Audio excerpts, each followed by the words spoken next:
สวัสดีครับ Good day to all our speakers and everyone joining us online today. I am Dr. Thirathon Tharachai. It's my pleasure to be your moderator today of the Nation Visionary Club, titled Rebuilding Thai Tourism Trend. Before we begin, may I invite everyone to observe a moment of silence to pay tribute and express our deepest respect to Her Majesty Queen Sirikit, the Queen Mother.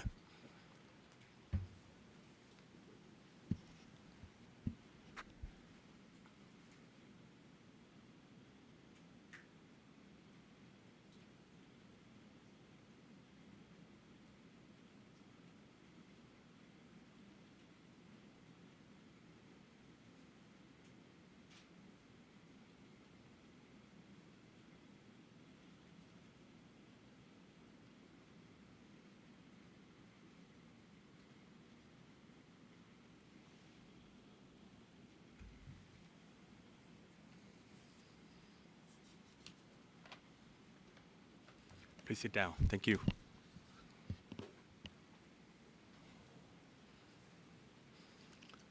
All right, so shall we begin?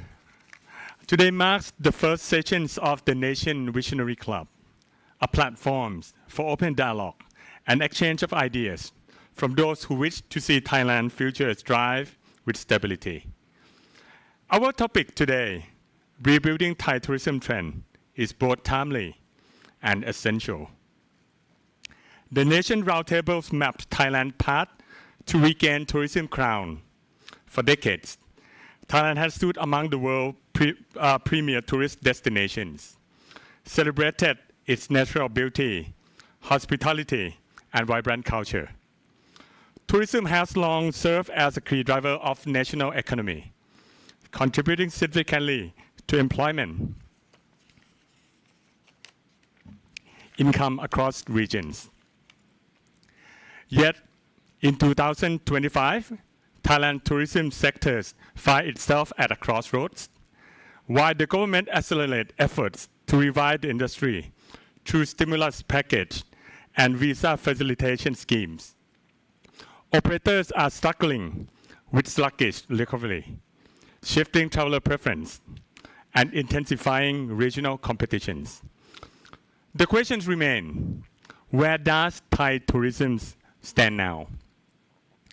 This roundtable will explore how Thailand can reclaim its leadership in ASEAN tourism by addressing the decline in Chinese visitors, analyzing key challenges, implementing government stimulus measures, and developing competitive strategies towards 2026.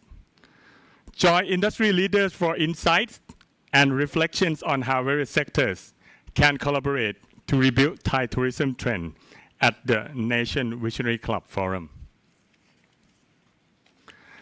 Joining us in this discussion today are distinguished speakers who will share the insight and perspective from these important issues. Khun Nithi Sriphra, Deputy Governor for Marketing Communications, Tourism Authority of Thailand, or TAT. Khun Chai Iemsiri, Chief Executive Officer, Thai Airways International. Khun Thien Prasit Chai Patranan, President, Thai Hotel Association. Dr. Buranin Ratana Sumbat, President, Marketing Association of Thailand. Khun Marisa Sukoson Nunpakdi, Effective Vice President, Sukoson Hotel and the Siam. Khun Sunai Wachira Varakan, President, Thai Spa Associations. Dr. Kamonman Changlom, Senior Analyst, Economic Intelligence Center, Siam Commercial Bank or SCB-EIC. Khun Savita Charanwong, CEO and co-founder of Tailscore. Khun Supakan Jariya Pichet, Travel Content Creator. Before we begin, I would like to invite Khun Oraon Akrasirani, Managing Director of the Nations, to share the background and inspiration behind today's event. Good afternoon, distinguished speakers and audiences who are following us from live broadcasting. On behalf of the nation Thailand, it is my honor to welcome you to this roundtable discussion, our very first event under the Nation Visionary Club, a new initiative we are proud to launch today. The Nation Visionary Club was created with one clear purpose: to provide a platform for dialogue, insight, and action. As part of this pillar, we will host a series of roundtables, talks, seminars, and dinner discussions, each designed to spotlight the most pressing challenges and opportunities facing Thailand. And this roundtable, Rebuilding the Thai Tourism Trend, marks the beginning. We chose tourism as the opening topic for a reason. Few sectors reflect the heartbeat of our nation like tourism does. It supports millions of livelihoods, fuels growth, and shapes how the world sees us. But after the disruption of recent years, pandemic shutdowns, shifting global dynamics, rising concerns about sustainability, cyber scams, and security, it's clear we are not just in recovery mode, we are at a crossroad. We must ask, what kind of tourism future do we want to build? So today we gather not just to exchange opinions, but to confront the hard question head on. How do we build a tourism model that is resilient, inclusive, and sustainable? How do we protect our natural environment and cultural identity while staying competitive? How do we ensure the safety of all travelers, domestic and international, through every step of their journey? And how do we support the real backbone of this industry, the businesses, the service workers, the guides, and the local communities? These are not theoretical questions. They are real, urgent, and deeply tied to Thailand's long-term future. We believe the answers won't come from one sector or one voice alone, but from many. That's why this roundtable brings together leaders from all sectors. Each of you bring unique experience and insight to the table. This is just the start. Through the Nation Visionary Club, we will continue to create spaces like this, spaces where dialogue leads to direction and where good ideas get the spotlight they deserve. At the Nation Thailand, our role is to question, connect, and amplify. We aim to turn key discussions like today's into ongoing narratives that shape policy, public understanding, and national direction. So thank you for being here, for caring, and for being part of this beginning. Let's use today to spark bold thinking, challenge assumptions, and rebuild Thai tourism, not as it was, but as it should be. Let's begin. ขอบคุณค่ะ All right, thank you. ขอบคุณครับ คุณ Oron. So let's start our discussion. So the first question would be, where do we stand now? So, and the reason I'm looking at you is because you will be the first one I asked. So, Kuniti, how would you describe the situation right now? So, are we facing long-term or short-term slowdown? Is this structural change or whatever? For my opinion, we still believe that it's just a short-term slowdown. Of course, for the short-haul market, a little bit decline, especially China market. But we got more increase from the long-haul market, especially Europe, America, and Middle East. That means Thai tourism still be popular for the tourists. And by the way, also the South Asia, India still be increased too. And of course, we cannot say everything looking good right now. Okay, still many things have to improve, especially in terms of supply side. And the one most important is image in terms of safety and security for the tourists, because we got many things like kidnapping or scamming for the tourists. And of course, we hope we need more support, more strong support from the government sector in terms of supply side and improve our service to match with the tourism behavior that's quite changed a lot from the past. Okay. So you see it as a short term rather than structural change. Right. So Thailand is still doing very well in tourism in general. Yeah, right. I believe that you still because right now we got more increase and we have a good side in terms of forward booking and the in terms of right now it's like a seasonal of the tourists and we got more increase from where many also the load factor of the airline we got new because we try to promote or coordinate with many airlines from the overseas, so we have a airline focus policy we got more increase in terms of airline for get more accessibility for the tourists and their load factor quite good and have a good forward booking. All right, thank you. Since you mentioned airline, so I can switch to this side since we have Thai Airways here. So what are you seeing for the terms of international travel?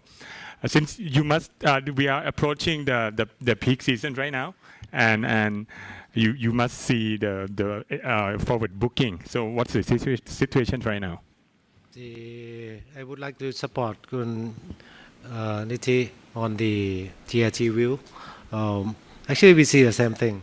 It's the trend, the long-haul carrier keep increasing about almost 10% from year on year from long haul, namely European, Australia, even medium haul like India.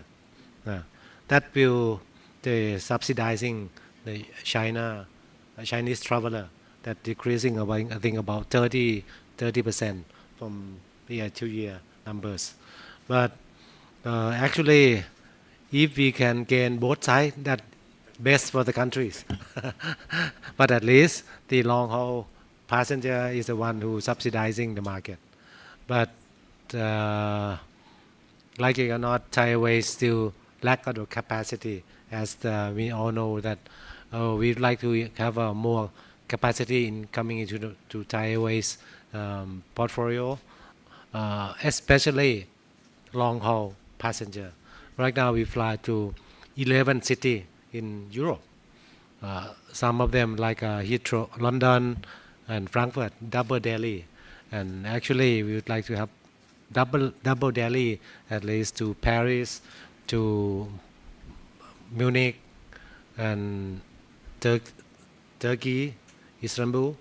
At least these three cities that we would like to put more capacity in. But as you all know, the airline industry, we are facing the lack of supply, the new aircraft and also the used aircraft also. That's why Thai Airways cannot increase the capacity very soon. I was visiting the China lately a month ago, and we found a lot of Chinese traveling out from their countries, but mainly not to Thailand. They go to other else, like even Japan. They go to Japan, but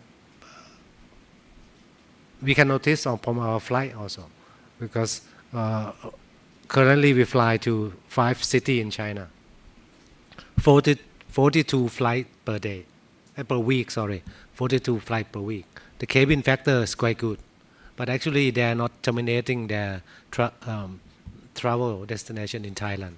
They fly beyond Bangkok to other countries, not stopping by Thailand. Why? As the TAT said, and I think we all know, they still don't have any confidence on the safety issue.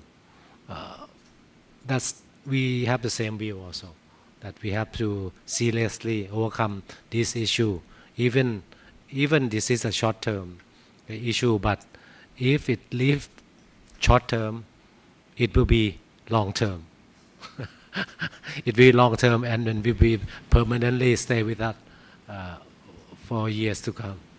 Right. Thanks for your comment. So from both of you, it seems like Chinese traveler had certain impact, even though we have more increasing from European countries or from India. So that's a good news. So let's ask Kun Suwita, do you agree that that the pattern is changing among travelers? I think from the point of view where most of the time, let me just maybe give some background. So we're working in the content creator space. So we're working on the media space and also on the community building. And what we see is actually the figures in the content creators in Thailand ourselves are really growing. We have, like a handsome evidence over here on my left. We can share more, conversation later. But basically, the industry of content creators are booming, and we are helping. Thai creators are helping, to drive, tourism to other countries. Yeah, and I think that in itself shows a, like an opportunity or a lack of synchronization of some sort. And we know that countries like Japan, Korea, China, they are very structured in their, government programs in terms of what they do. For instance, from my quick research, it's like, Korea itself per year commission over, I would say, like 3,000 official content creators from overseas. So they have certificate, they have programs, they have like press cards to draw in those kinds of traffic and destinations. So in itself, I think we are, and I really appreciate the notion before that it's sort of a last call. Yeah, it's a situation where we need to do something, and we have like plentiful of resources. We have great destinations. We have secondary destinations. We have like media. We can control the narrative, but I think we just need to put our heads together. Yeah.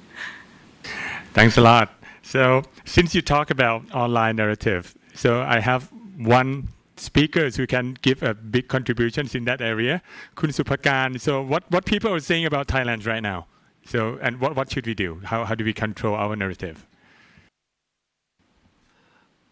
Well, unfortunately, I feel like in the eyes of foreigners toward Thailand, apart from natural attractions, most of the travelers travel to Thailand seeking for sex tourism.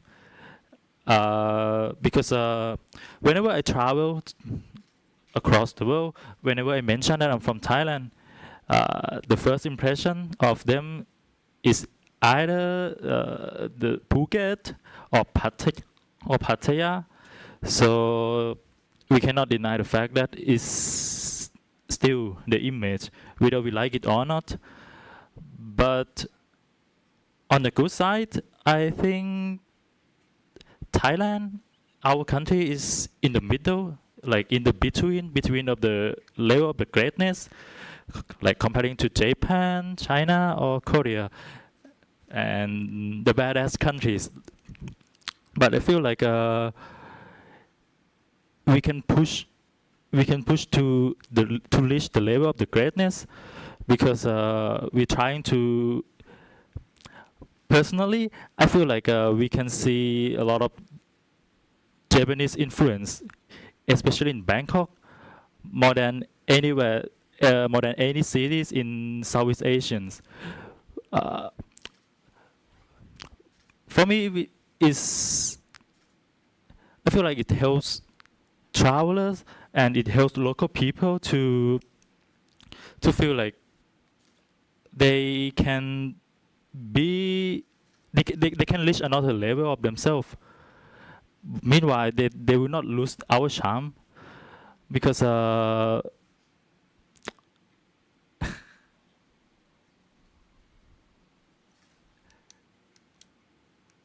yeah, my point is we are in the between of the level of the greatness and the badass country, and we can stay competitive in this region, because comparing to Vietnam, which is nowadays is quite,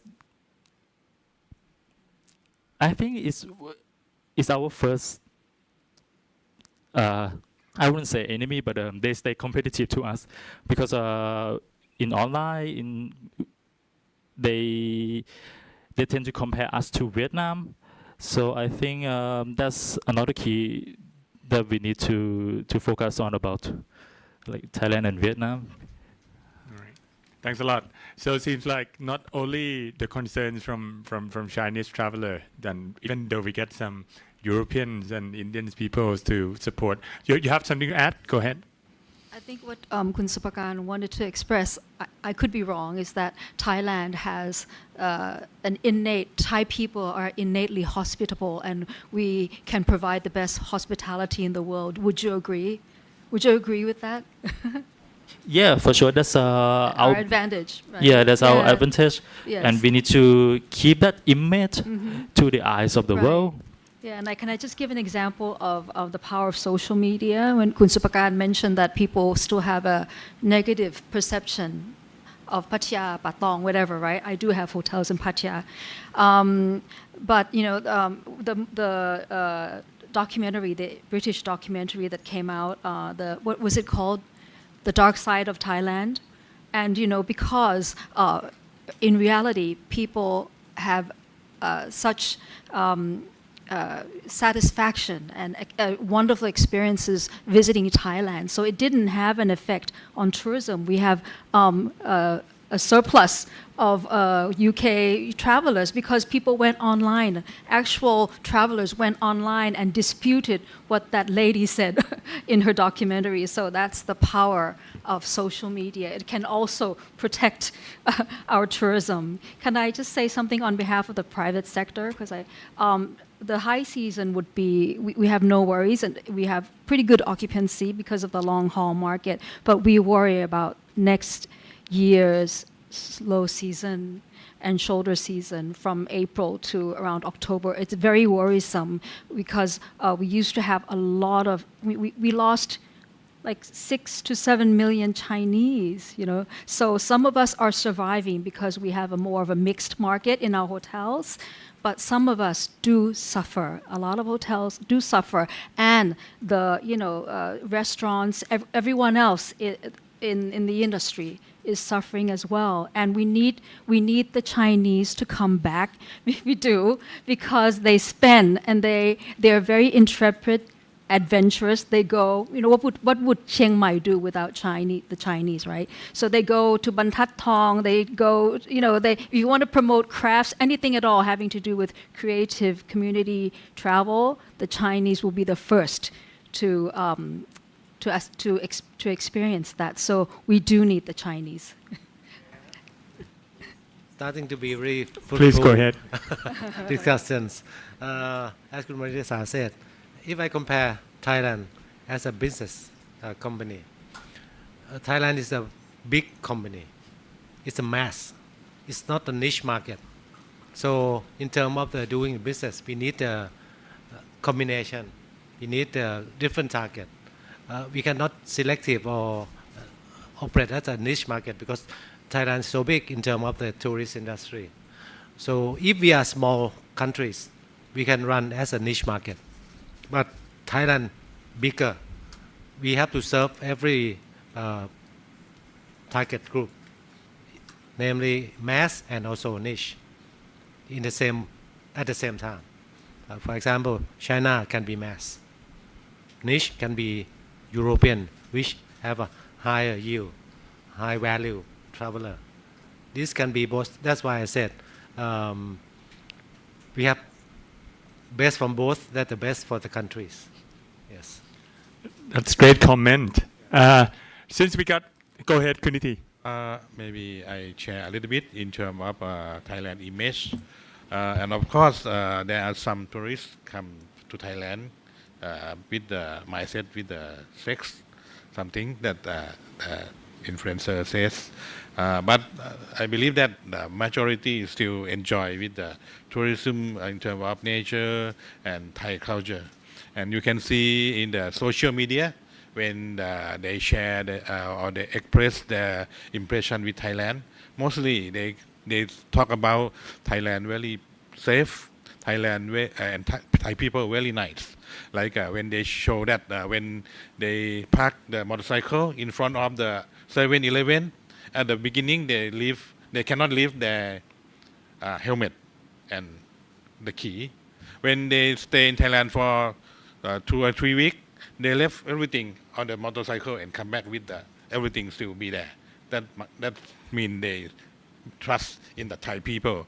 And when the case of BBC, many tourists they came out and protect Thailand and like reflect to the BBC, like they just show only little point of Thailand.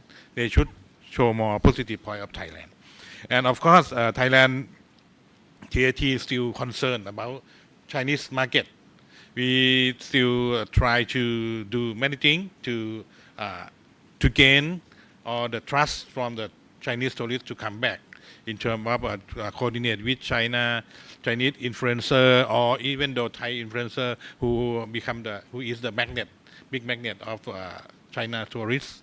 And of course, even in terms of government, the Deputy Prime Minister and our Tourism and Sport Minister, he go to China to meet the China government. I believe, and even though our Prime Minister already met the President of China, I believe that will be better and better. And of course, in terms of airline and in terms of good image and advertising and promotion, we still do very hard in terms of China market. Kun Timprasit, you have anything to add in addition to Kun Sukoson comments on hotel sector? Yes. Okay. First of all, I think I have to mention about the BBC documentary, and I got a quote from Kun Nong, the Deputy Governor of TAT. She went to England lately, and during the BBC launched this documentary, and got asked, and her answer is, you will find what you are looking for. So if you're not looking for, you're not gonna find it. And it's every country, every city has that too. But if you have the mind that looking for something like that, you will find anyway. So it's the way to influencer to tell the world or something like that. So about the Thailand tourism situation right now. So this year, of course, we have a declining of the Chinese, and since the end of January and to this month is starting of the high season, but the October we see the total of the foreigner visitor is still below last year, but we are closing the gap. So I think the next 2 months, we hopefully that we can get the number about last year, if not exceeding.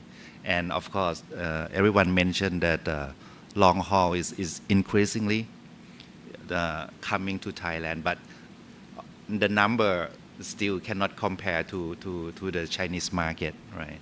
So we still think that the total number would be around 33 to 34 millions, yes, and at the end of the year. And I think what Thailand needs to improve in the future is the connectivity. Yes, of course. When we come back from the pandemic, we see that each month that we have improving numbers of flights coming to Thailand, the number of visitors is gaining. Everyone want to come to Thailand at that time, right? But limited flight. So we know that we need to improve the flight, but the supply of the aircraft, that's the problem. But for me, myself, I think that if we want to improve Chinese market, rather than the safety issue,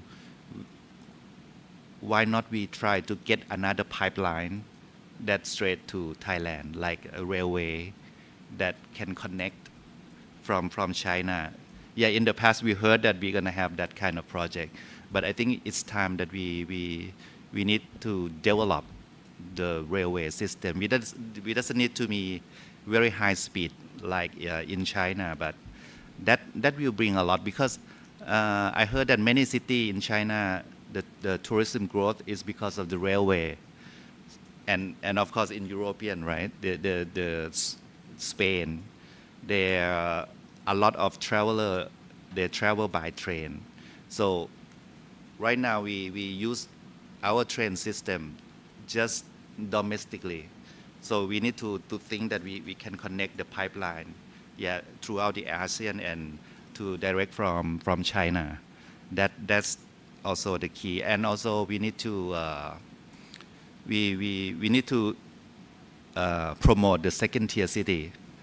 So we need the connectivity, and in many provinces when we talk, I'm talking with European such as Russia, they ask that why don't you improve the international airport in some main city, and they would like to come, and they mentioned that the Utapao airport, that their big airplane cannot land at the moment. I'm not sure that, but I'll check from the data this morning. They said that the runway is big enough for the wide body, but maybe not the A380. I'm not sure, but they said that if the big plane can come, Russia can, directly to Pattaya, and it's the gate to the EEC. So I think we need to start thinking about that. So Kun Timprasit bring a great point that it's not only the demand that seems to be having effects, but also infrastructure. So it's Kun Chai already mentioned that from air side we have sort of limitations. Then we're supposed to have other choices for traveler as well. So that's a great point. Before I get to the numbers, as we've been talking about hotel sectors, let's talk about spa and wellness a little bit. Kun Sunai, so what's about your situations in terms of spas? Before I mention about my situation, I would like to raise some point which some speaker have mentioned it about. For example, about the sex tourism, which is, I think is quite a good point that he raised it about, and I accept that is one part of the truth. Okay, and that's why spa and massage service is one of the sector that is quite sensitive, and that's why we work really hard to communicate the real image and value of Thai massage or Nuot Thai. That's why we really want to influence about it and make sure that this will be right communicated.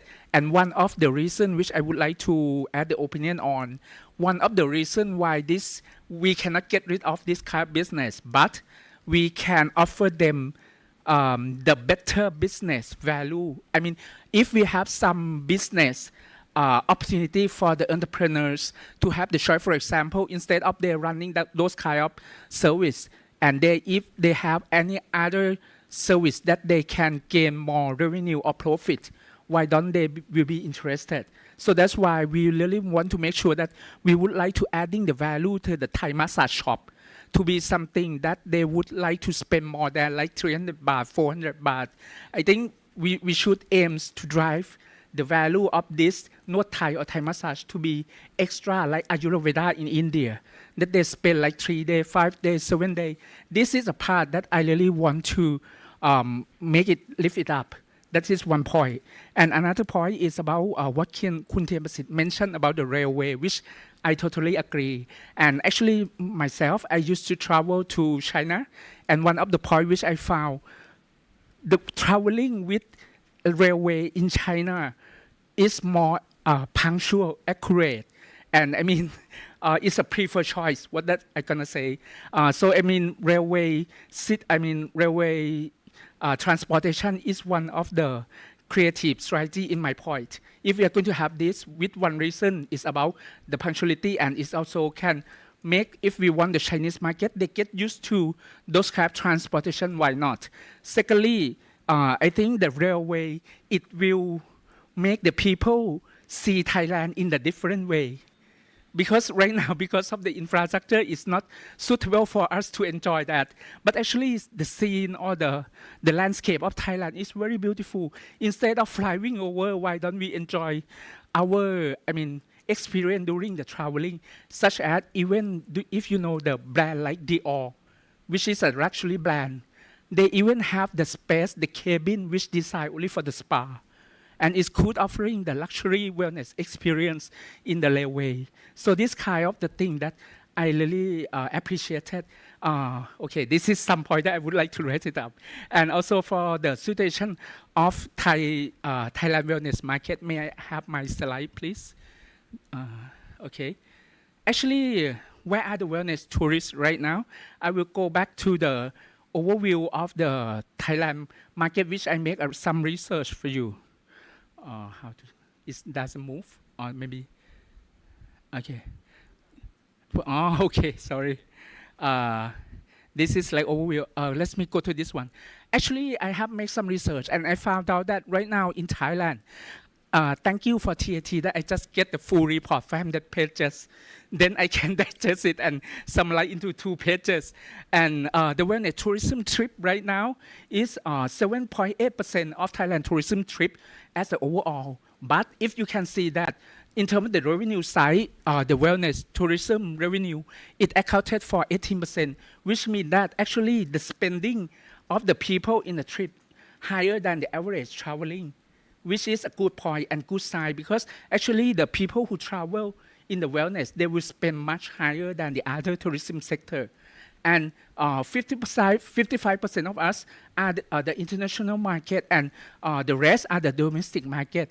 One of the key learning which I find out during the COVID, post-COVID, wellness tourism is one of the sector which is affected a lot.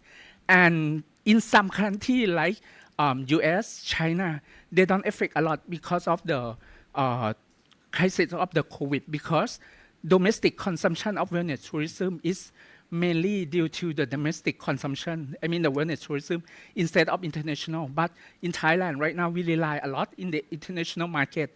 And this is why we was affected with the year like before that we are doing. And also, you can see that the international market segmentation, China is still number 1. And even this year, if I'm not wrong, China ranked number 2 and Malaysia go number 1. So this is the effect from the crisis that we are having right now. And actually, if you see the other rank, Europe, Middle East, East Asia, like Japan, Korea, this is a key spender for the wellness tourism. And they're very high spending, and also the long haul and short haul. Actually, they have some pattern in spending in the wellness, which is actually not the same at all, because the one who spend in the wellness for the long haul, they would tend to stay longer, spend more, and short haul stay shorter. And they have some pattern of it. So this is the overview of wellness tourism in Thailand. Thank you. Thanks a lot. Since, we all kind of get overall backgrounds of what happening in Thai tourism's numbers. Let's look at the real number. So since tourism has been key driver of Thai economics, so I believe that Dr. Kamon Man must have some numbers related to how tourism and economies are related and what's happening right now. So actually, like last year, 2024, and this year, 2025, is like the big challenge year for Thailand tourism, because we can see on like 2024, we enjoy a lot for the like quick recovery from the tourists at the beginning of the year, and we just like thinking that okay, the recovery is quite well for Thailand, and we enjoy about that. And at the end of this year, at the end of 2024, we lose a little bit the leader of the tourism industry in Asia, because Japan is going up to #1 destination of Asia. But it's like you know like the people thinking that it's because of the how to say the Japanese yen that can be like competitive for the foreigners coming to Japan. But from the beginning of 2025, we enjoy in the beginning of the year, right? On January, we increase a lot of the Chinese tourists coming. If I remember, it's like on January, the total tourists come to Thailand is like increased around 22%, like die from Chinese people. And after that, it's decline.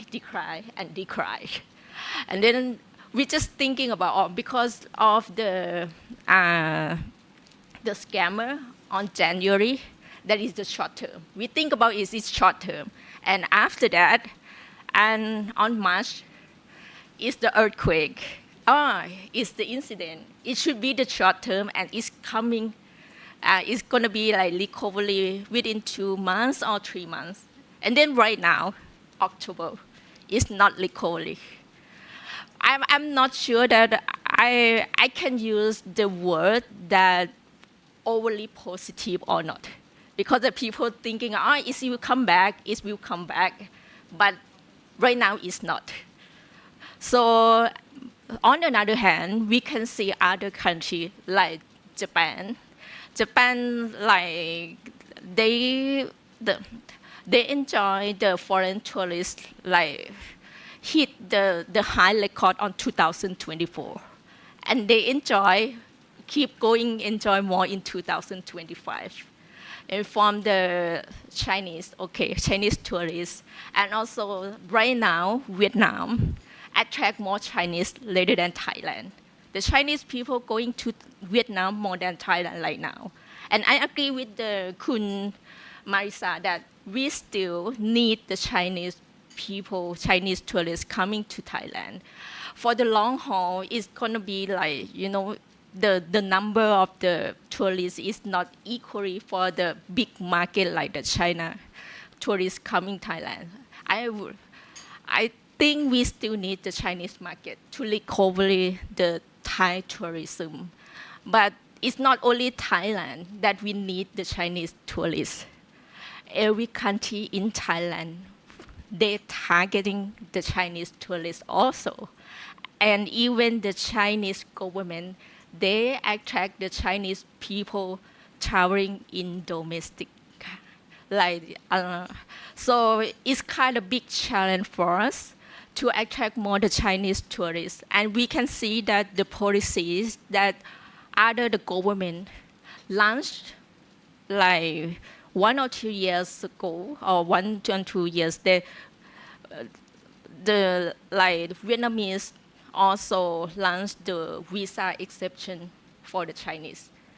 And also the South Korea, they just launched the new one to attract the Chinese tourists, like the group tour to South Korea.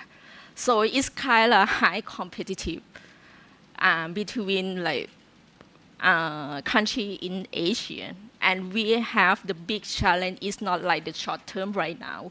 We have to still look forward, look further for the next.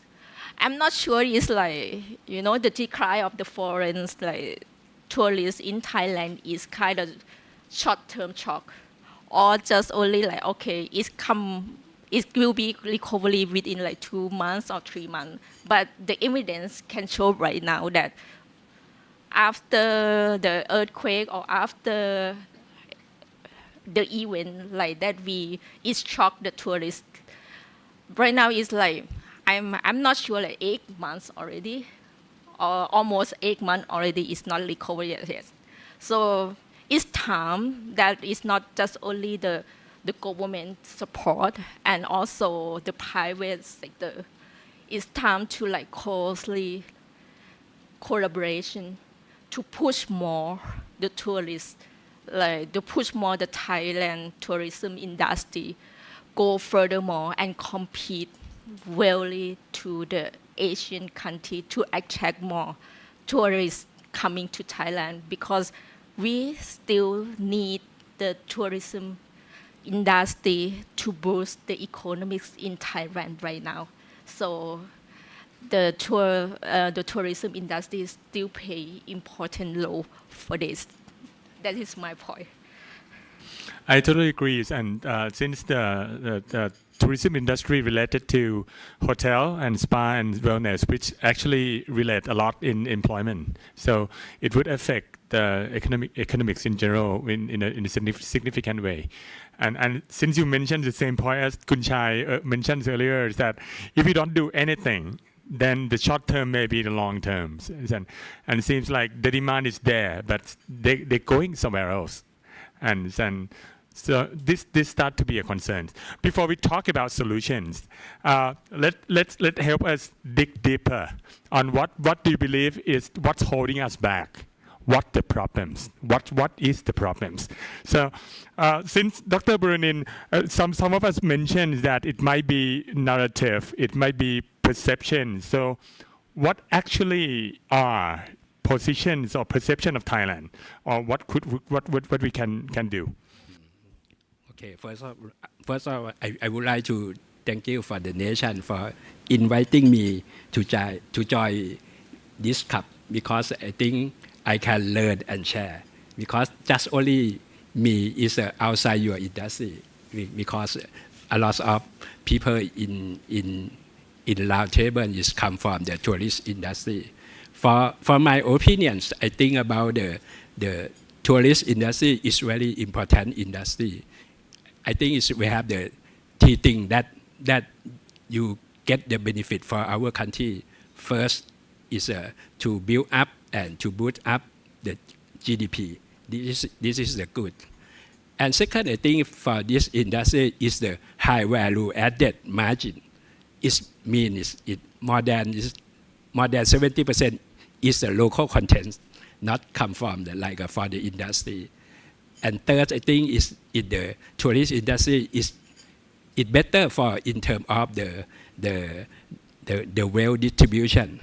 It means not only for the big company or the big city, you can do everything for in the rural area, in the small city or in the small company. I think the benefit of your industry, for my opinions.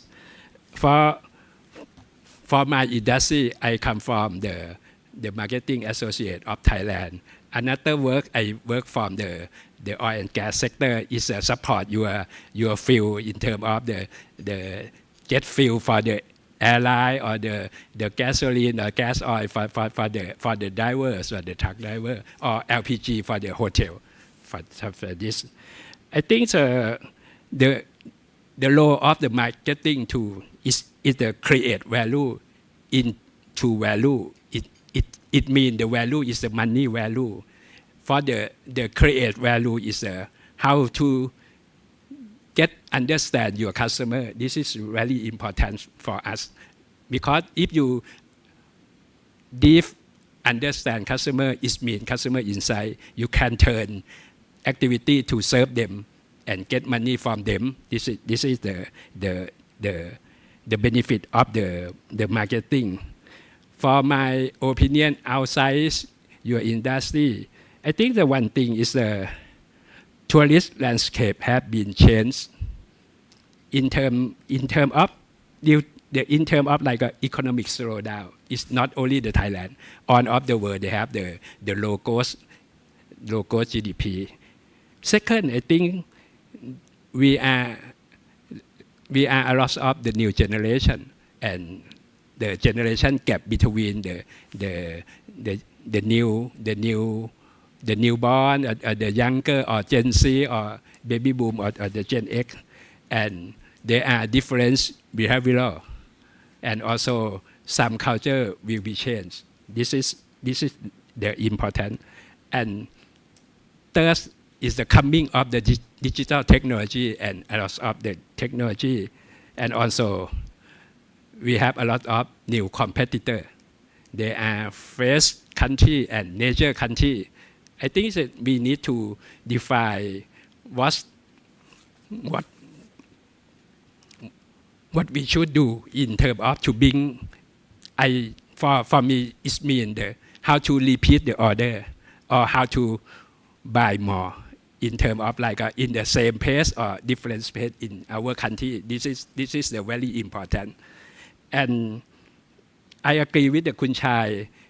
Thailand is a bigger and the better for the tourists in terms of the mass market. But the newer, we need more than mass market. We need the more fragmented. We need to mass customization. It's the mass is better in terms of the to economy of scale or to build up the infrastructure or like an airport, the airline, something like that. But different people, their different mindset and they have the different like the different behavior. Like the new generation, they like eat, shop, share. This is for the new generation, and some generation they need for the funding or they need like a relax. I think how to make our product fit their segmented or their fragmented. This is the key of the marketing to support your industry. ครับ Kun Supakat, you have anything to add on? Since we mentioned newer generations, are you seeing the same trend? That the newer generations have different mindsets or things? I think I totally agree with the point that he said. That's I think it's all about the image on social media, and what we can improve is that we can coordinate with the influencer who is an expat, both Western expats or Asian expat, because I think we try to hold on the old image. We never invent new things. Comparing to Vietnam, they invent new things. Even it's not that authentic, but it's intriguing for a traveler, for a new traveler, because our point to talk here is about tourism, and the key of traveling is to seek new experience. And that point is Thailand always invent new things, but it's a modern buildings, especially in Bangkok. And I just feel like we need to invent authentic new things in secondary tier provinces as well, not only just in Bangkok. And also infrastructure, I feel like we try to hold on the old facilities and the old infrastructure as well. So I think the railway issue should be priority too. Even as a traveler, I travel from Bangkok, Thailand to China by using a railway as well. But the obstacle is the price. The price from here to, let's say, Kunming, even it's not direct route. I need to get off in Laos and travel from Laos to Kunming, like so many transitions. And the price almost the same as traveling by the flight from Kunming to Bangkok, let's say. So I think if we would like to implement a railway system more properly, we need to balance or control the price as well to let it cheaper than the flight. Because in China, the reason that the railway system is massively used is used by the local people itself because it's cheaper than the price of the flight. If you can look at the price of the flight, the government tried to set the price of the train in China way cheaper than the flight to promote, to attract people to use the railway system in their own country. So yeah. Can I ask you a question? When you travel by rail, were you in an air-conditioned cabin? Yeah, it's all air conditioned. It's a new railway that they just at that time they just came out. Yeah. Okay, because I did some research on this and I found that the only air-conditioned cabins we have are the sleeper cabins. And they're booked up, like in the high season. Tourists want to go from Bangkok to Chiang Mai. They're booked up. There's not enough capacity. And I know that in Malaysia, even the second class cabins are air conditioned. And I think we can do way much more in terms of, adding more cabins to air conditioned cabins to the system. I know that the Railway Authority of Thailand has added more trains. They're buying more trains, like used trains maybe from Japan or something, and they're creating routes, but it's not enough to serve demand. That's what I found. Right, great comment. Actually, from just 3 commentators, what I list down is like economic slowdown, the newer generation change, and customizations, infrastructure, and new image, new experience, and price. So this just a few we already pick up a lot of cause of challenge, and you have something to add. Could go ahead. Yes, I think to make it cheaper, you need the government should open the door for private investor, for Thai investor or China to invest the system and run it. I think the price would go down. I want to share you that to see the picture. The airplane when you travel is like the elevator that we are coming up to the 33rd floor here. It's fast, it's one stop, but it can accommodate for like 10 people at a time and limited seat on the airplane also. But the railway is like the escalator. If you go to the mall, the escalator is transport people much quicker. I mean longer time, but at the end you can use escalator as much as you want. It's like a pipeline, you can flow it all the time. So I think, but to make it faster, maybe we need to we talked in the past that the system of the rail, the width of the rail is something. So government need to study and invite people from outside to invest, I think. And also you mentioned like Vietnam, there's a lot of man-made destination. I mean, in Thailand, we have TAT which stand out for promoting Thailand. That's kind of a demand side. You initiate the demand to come to Thailand. But we doesn't have any supply side that organizer in Thailand to develop or try to invite overseas investor to come to build it. We're talking that we doesn't have a big stage for big artists to come concert or do whatever. So why not we build?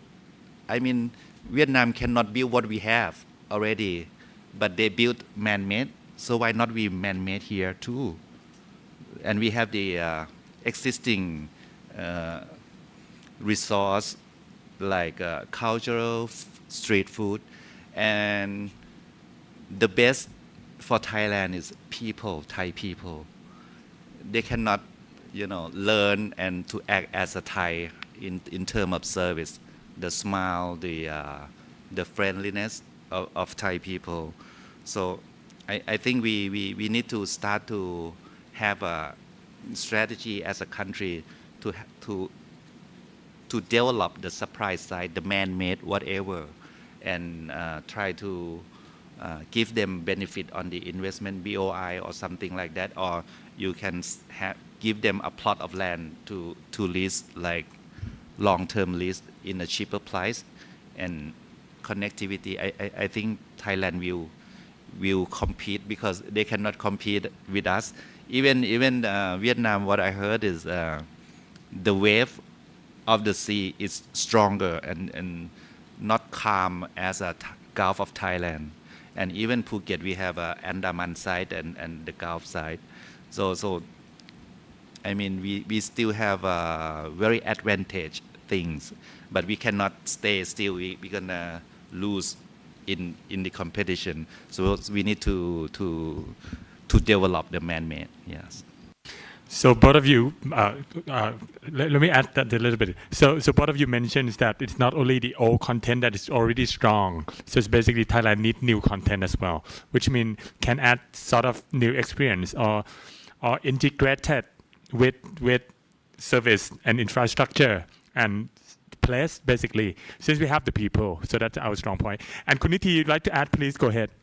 Yeah, to add from the Kun Buranin, to mention about the new generation or customer or tourist behavior change is most important, because the one key thing that we will set success in terms of marketing campaign, we need to know the market insight, right, or customer insight. And right now we also learn a lot about the generation. In terms of new generation, we accept that in many countries, Thailand, like in the young generation perception, they thought like the old people destination, like it used to popular for their parents or their grandpa, and for them they thought that they need something different. And of course, many young people, they want to be different or don't want to follow their parents' trail. So they thought Thailand is the old destination for the old generation. So that's why we try to change the perception.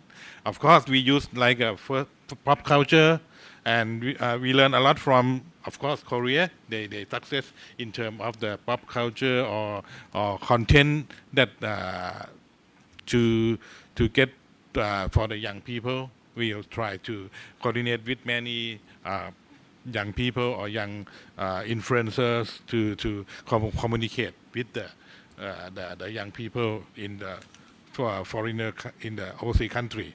By the way, in terms of market segment, it's quite difficult for TAT because we have to take care of the long haul market. They have a different perception from the short haul market. Like Asian people, of course, the Asian people thought like us, why Thailand don't have anything new, or why don't have any man-made, right? But for the long haul market, they find something authentic or exotic, and they want to have an experience for the local people, right? So we also have to keep something like this to maintain, right? So and of course how to maintain both sides in terms for the new investment, for the new attraction, in terms of man-made, and how to protect our heritage of culture and way of life. So quite difficult because TAT don't have authority in terms of to take care of all of that. Of course, we need support in terms of government sector to take care of all these resources, and of course we try to coordinate with them to work together. Right. Since Kun Theprasit mentioned some things like man-made, my house is very close to Ratchamankala. And you know what? The best time that the shops around Ratchamankala sell very well is the concert time. And most of people who actually coming in is from China, from Singapore, from KL. And when they come, while they're waiting for the concert, they go to massage. And they buy Thai beverage. So it's actually in a good way that one new sector can also benefit the old sectors. And in the end, you don't expect this in Singapore. So, but when you come to Thailand, you walk on the streets, then you find something sort of authentic. So that's something to think about. Let's get back to Kun Theprasit again. How about hotel sectors? In particular, what are your challenges right now? What's the concerns? Total sector? Hotel. Okay. Of course, we need to mention Chinese market, and right now we have a problem of trusted, of safety and security. But the safety and security itself, I mean, to Thailand, I think we doesn't have a problem. Many European countries say that Bangkok is safer than like in London or any place. It's just a problem of trusted. So we need to fix that trusted. And I think the government should do more, and the law enforcement in every dimension is a must right now, because Thailand officer, I mean officers mean like in every department, they not enforce the law. The law itself, I think, is okay right now, but you can see the motorcycle, you cannot wear a helmet, and it's a norm right now. But the law said you must have the helmet to ride a bicycle, something like that. And of course, right now we heard that our neighbor has a problem of the scammer, right? And many countries try to disrupt them, arrest all the connect of the scammer. I think Thailand is also need to do something about that, and this kind of action will gain the trust that they are not trusted at the moment. So we need to do things like that and tell them that we are improving, and now you can trust us. Because I met many officers in the embassy, the young ladies from Europe. She said that she can walk alone in Bangkok at like even 11 p.m. alone. She said she's very confident and very safe. So the safety, we doesn't have a problem. We have a problem of trusted, and we should know that particular country, what are they concerning about the safety.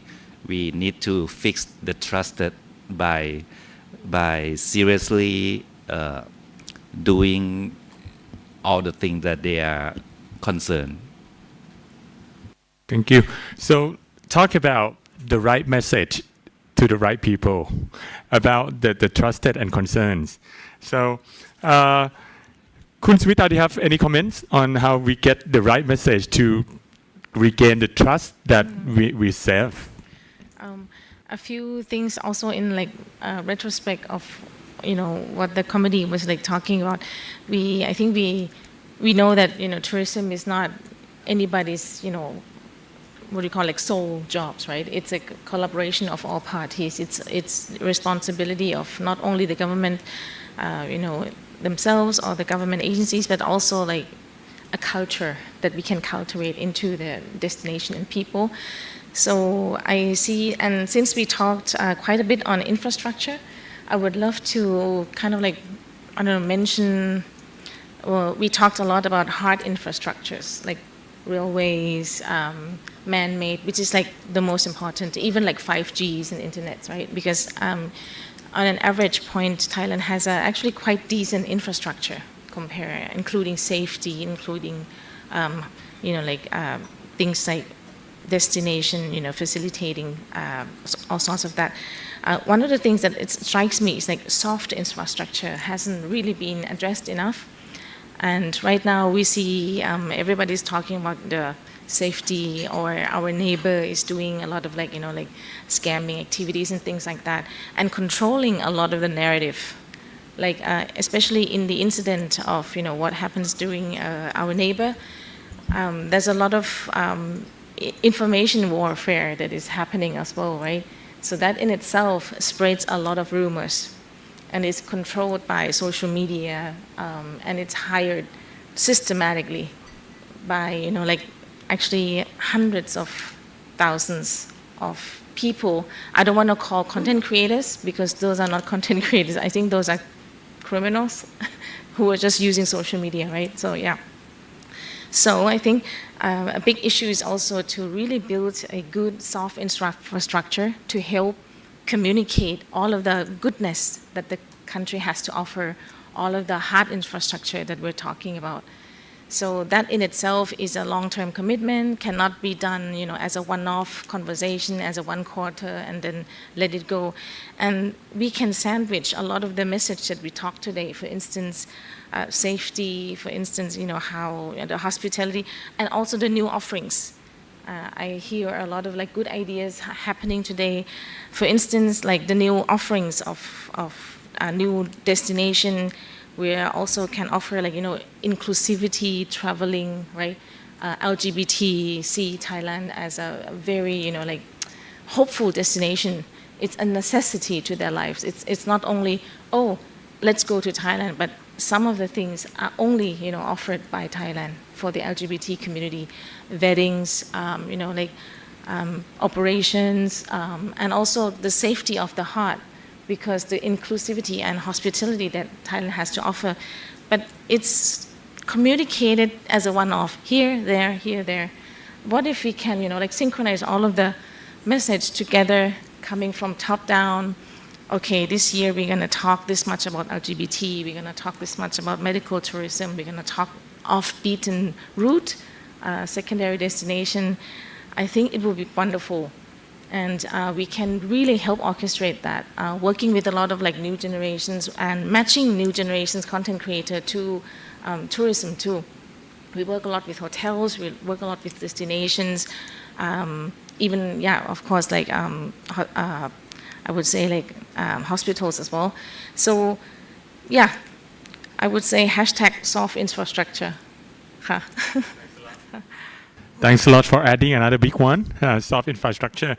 From Dr. Kamunman, from economist point of view, what do you believe is a cause of the slowdown? Is it related to not only something that we talk about, do the spending power, or government policies, or regional competitions? What do you believe is the cause?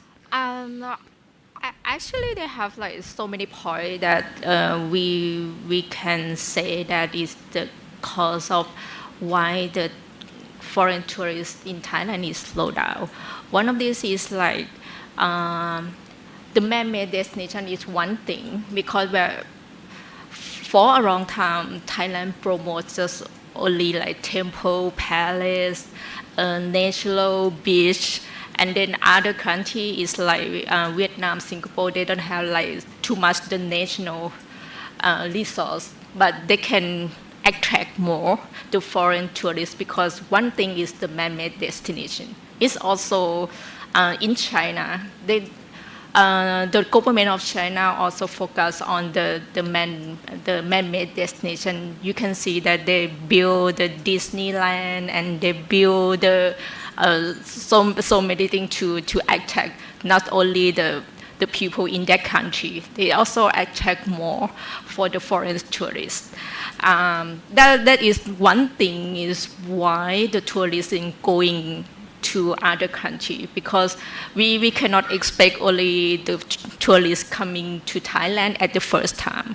We have to focus more the visiting tourists also. If we just promote the same thing, the similar thing for 10 years or 5 years, it's not have the more attract activity for the tourists. Also not only the activity, is also the place, the landmark or whatever, that they can come back and see what's things new.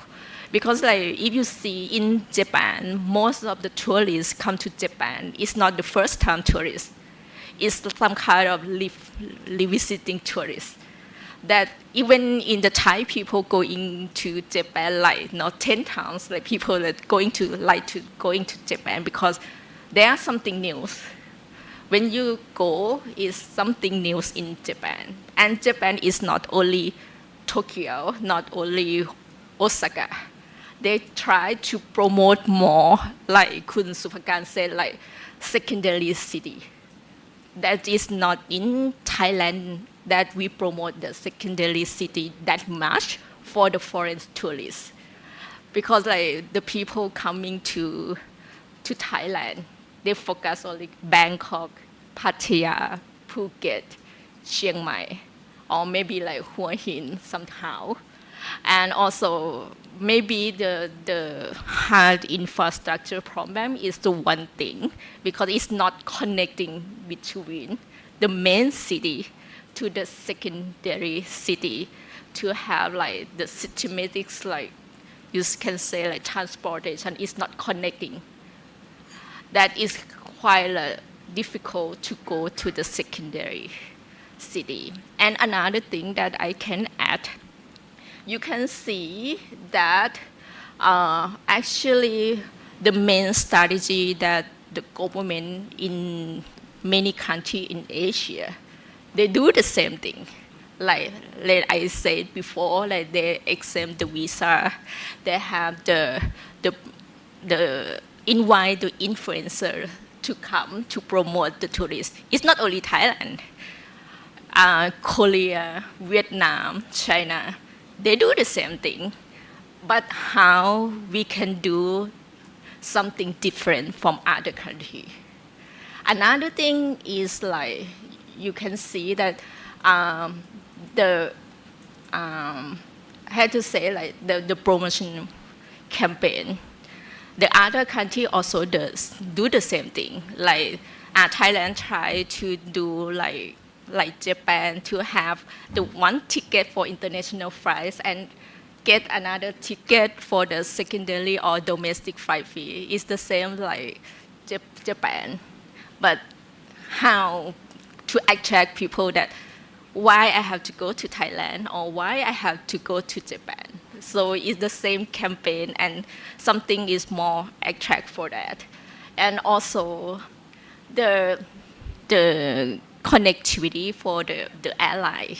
That's one thing that other countries also try to open the new route. They try to connect more for the other city. It's not only the main city. They do the secondary city to attract more tourists for the second tier city.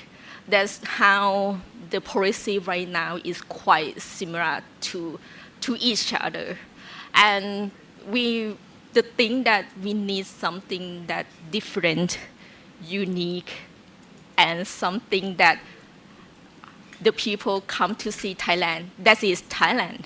It's not like, it's the same like Vietnam or it's the same like other country. We need something that's special for Thailand.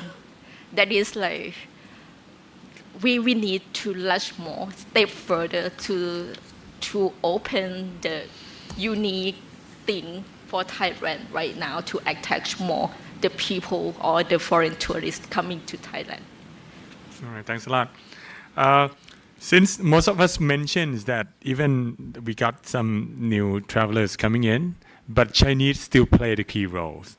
So, Kun Chai, do you see any patterns in terms of Chinese traveler? Are they keep going down? So, or is there any sign of picking up at all?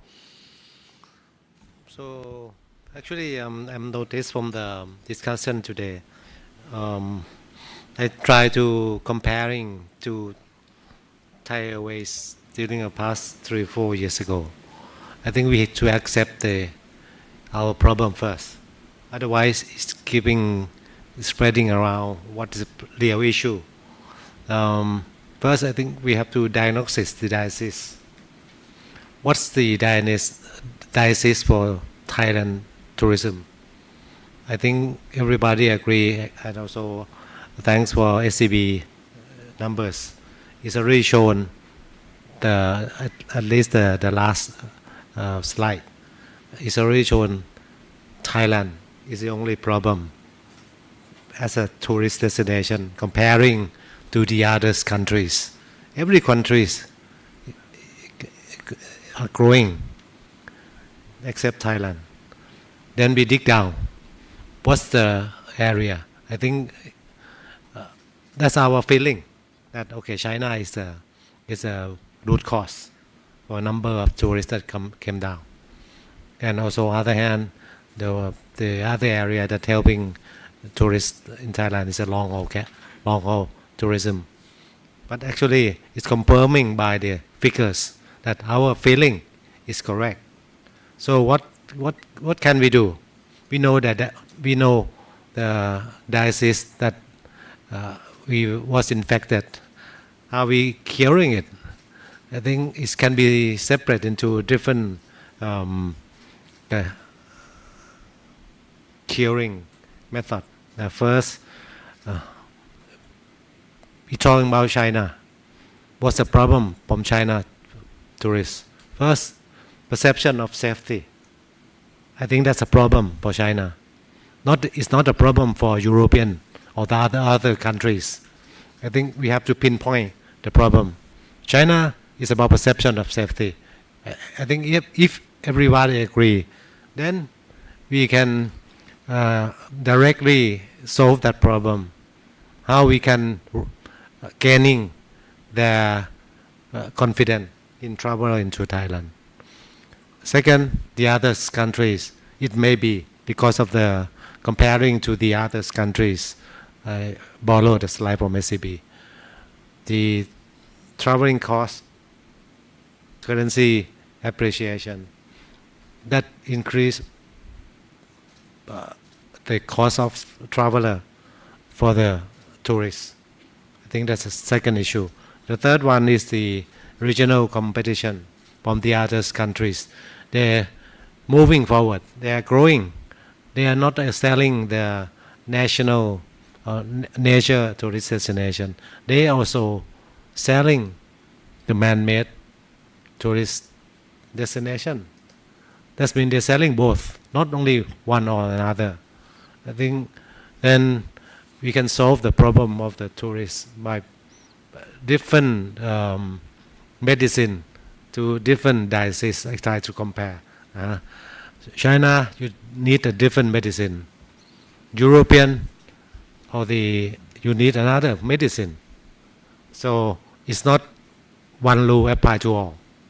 I think that's my comments, and it's already shown in my travel pattern as I mentioned earlier. A lot of Chinese flown on Thai Airways, but they are not come to Thailand. They went to other places, overfly Bangkok, maybe not overfly, transiting in Bangkok to the other city, other countries rather than Thailand. That's it's clear cut that less and less China, especially the group tour. The business traveler still flying, but it's different sector. We just have a corporate partnership with Huawei. They have about almost 1 million employees in Shanghai. We already signed the contract with them, but we will have a corporate partner with them. That's very strong demand in business sector, but not tourists. And that's my reservation. Yeah. That's also another great comment. So we need like precision medicine. So we need exactly look at a specific target and find specific solutions for each target. Definitely, I'm going to you anyway. So since we talk about a lot of challenges that we have right now, so what's TAT response to all this?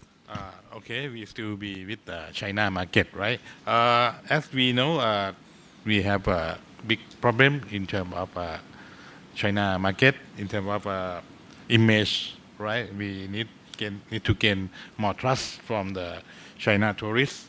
And one more thing, as Kun Chai said, we got more accessibility.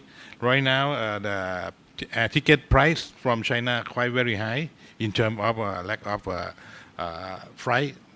We still not come back to 100% before COVID.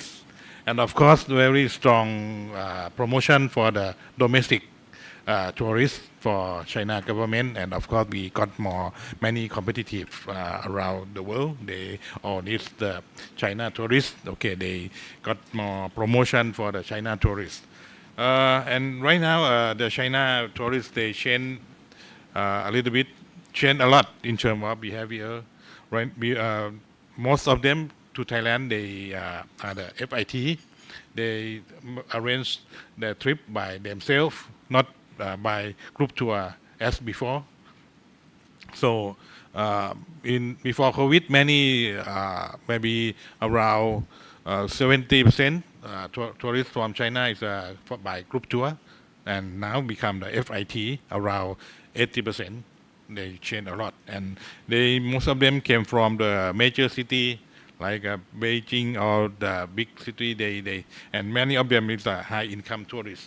So right now we try to, of course, we try to gain more trust from the tourists in terms of promote the safety and security. Or the many we create like a safe travel stamp. With coordinate with the hotel and all the restaurant to approve all the private sector. They join together and prepare the security for all the tourists, especially from the China. And of course, we try to coordinate with the celebrity or influencer to come and to do the content that to imply that Thailand quite very safe for the tourists. And of course, we try to push them or to arrange the trip to the new city or the hidden gem city or the secondary city, like we call Mueang Rong, right? Or the Mueang Na Thieu, or the secondary city or around Thailand that are ready for the China tourists. Example, Chantaburi for the Durian River, right? So many become popular for the China tourism. And of course, we join with our strong partner like OTA, Sea Trip, and the platform, the streaming iQIYI to join with them to promote the Thailand content, and Baidu in terms of a search engine to feeding the content of Thailand very safety and have a new attraction for the China tourists, even though like the China Mobile to send a direct message to other tourists that who interesting in of Thailand.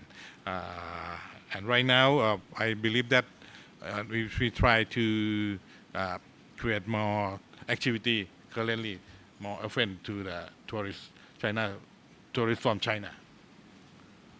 But for the other markets, do TAT do anything to help improve the issues? We like as I said, for the new generation and in terms of wellness, we try to promote Thailand for the new image. New image. In terms of like a high quality destination. I see. We need high quality service and sustainability. We create, because we know that new generation around the world, they quite got more worry in terms of uncertainty of the economic impact, or anxious or stressed with the high competition when they working, so they need something to relax or to heal themselves. So we promote in Thailand, Amazing Thailand, healing is the new luxury. So healing is mean not only have to cure or to do the medical, but if they come to Thailand, they meet the Thai people who have a Thai hospitality, they feel comfort, they feel relaxed, something like that. Or even though in terms who they pay respect to the supernatural, they got more trust in themselves, something like that. And of course, Thai culture and Thai activity, even though we have many events or festival around Thailand, can be good for the tourists all over the world, especially the young generation. So we coordinate with the wellness, many treatment like a sound bath or forest bathing, and they can enjoy themselves and feel relaxed and can become like more lively again. Thanks a lot. Actually, I just told my running partner that if you go to sports massage, it take 800 baht to 2,000 baht. You go Thai massage, it's 300. And it actually can solve the same problems. Since Kun Supakan, since you've been traveling to a lot of countries, and Kun Chai already mentioned that seems like we are the only country that get negative effect. So even if you don't do something wrong, then other country might do something right. And what do you believe that what other country is doing that we can learn from them? I think one key that I would like to address is that when you travel, price always matters. And recently, I have found that traveling within Thailand is quite pricey within Thailand itself. So I would say as a first-hand experienced traveler in China, when I travel to China, I spend less money than travel in Thailand itself. I don't know the reason, but yeah, because I think it's just quite cheaper to travel there, and with the better infrastructure and and a better quality of the hotel as well. Let's say I travel to Shanghai or Chongqing, I can pay like 5-star hotels within just $20 or $25, and I feel like traveler can be divided into two types. The first one is backpackers, like they don't mind staying in the cheap hotels. They just want to seek for new experience that they don't see in their homes, especially in the Western countries. And unfortunately, they are like the majority of traveler in every country, including Thailand as well. And the second one is the big spender. And I feel like we need to attract more of the backpacker to revisit by try to control the price if it's possible, because I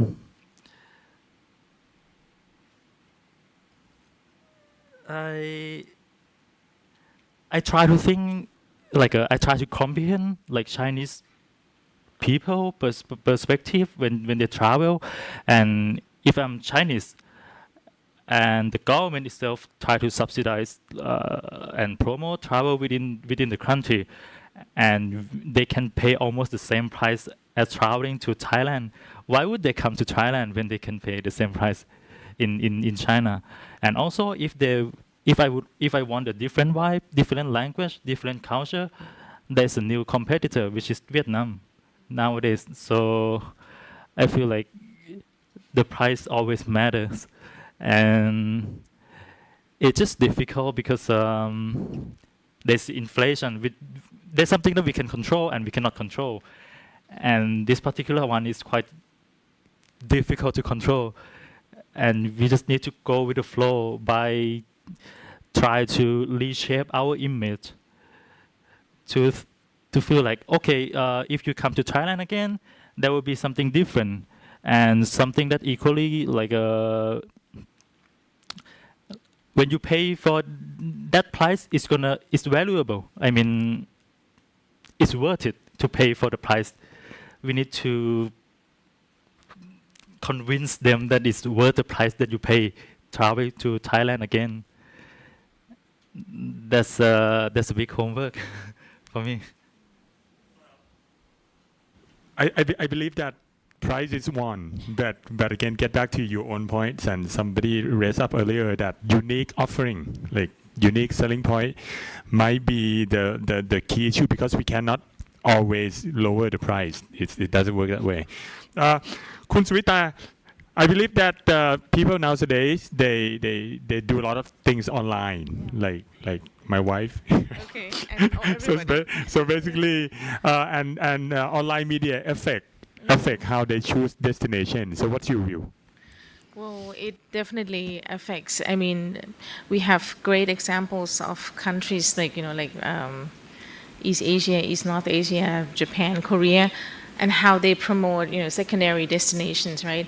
It's mainly purely driven by conversations. And I would say I'm not sitting here with tons of experience with creators. I'm not even talking about just working with content creators, but I think the best influencers are the travelers themselves. So if they talk about Thailand again and come again, like they do repeat in some countries, right?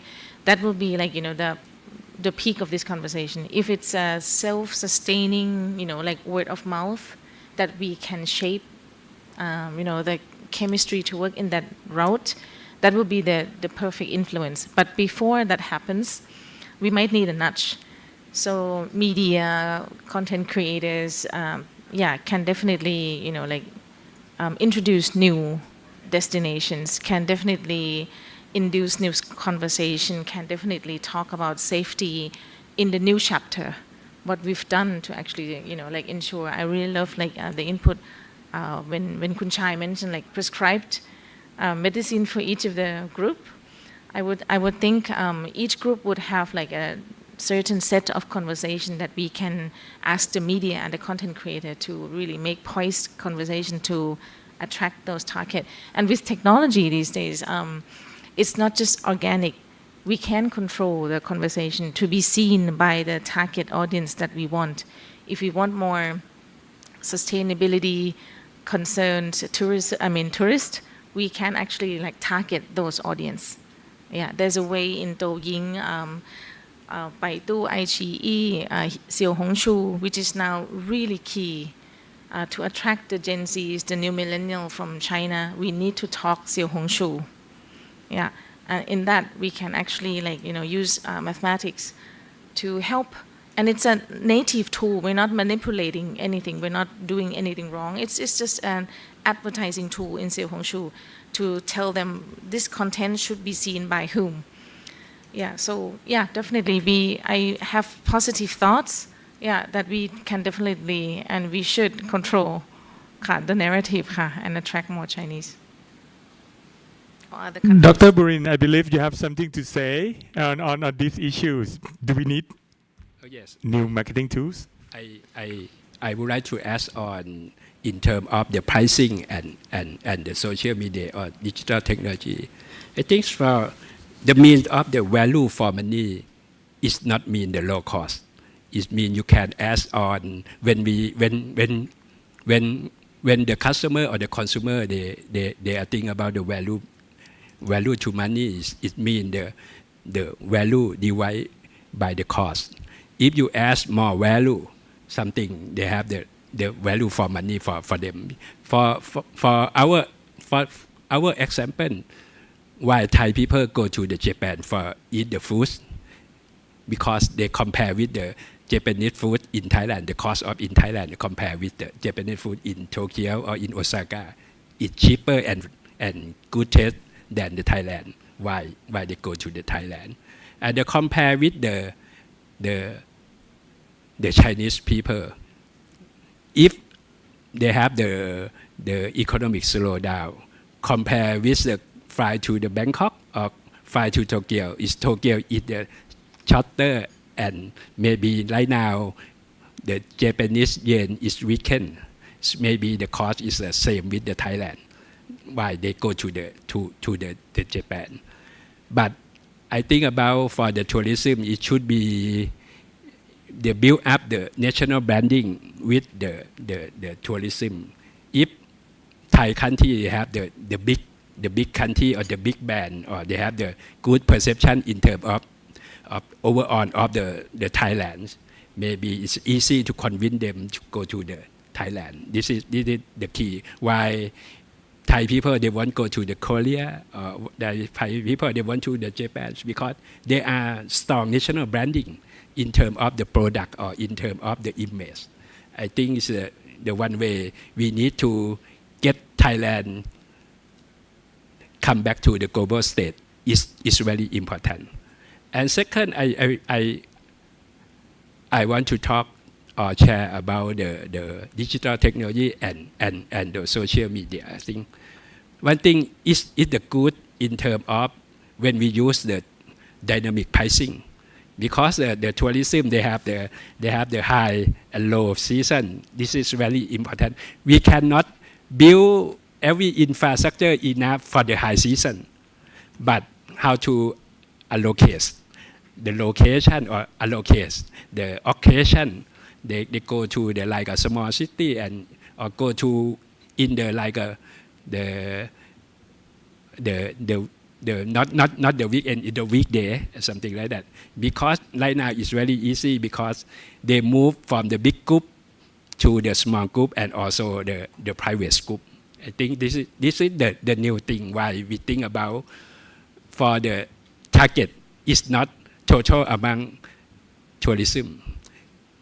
I need a total value that we get from the tourism. This is the first. And second, the money we can allocate to all of the people.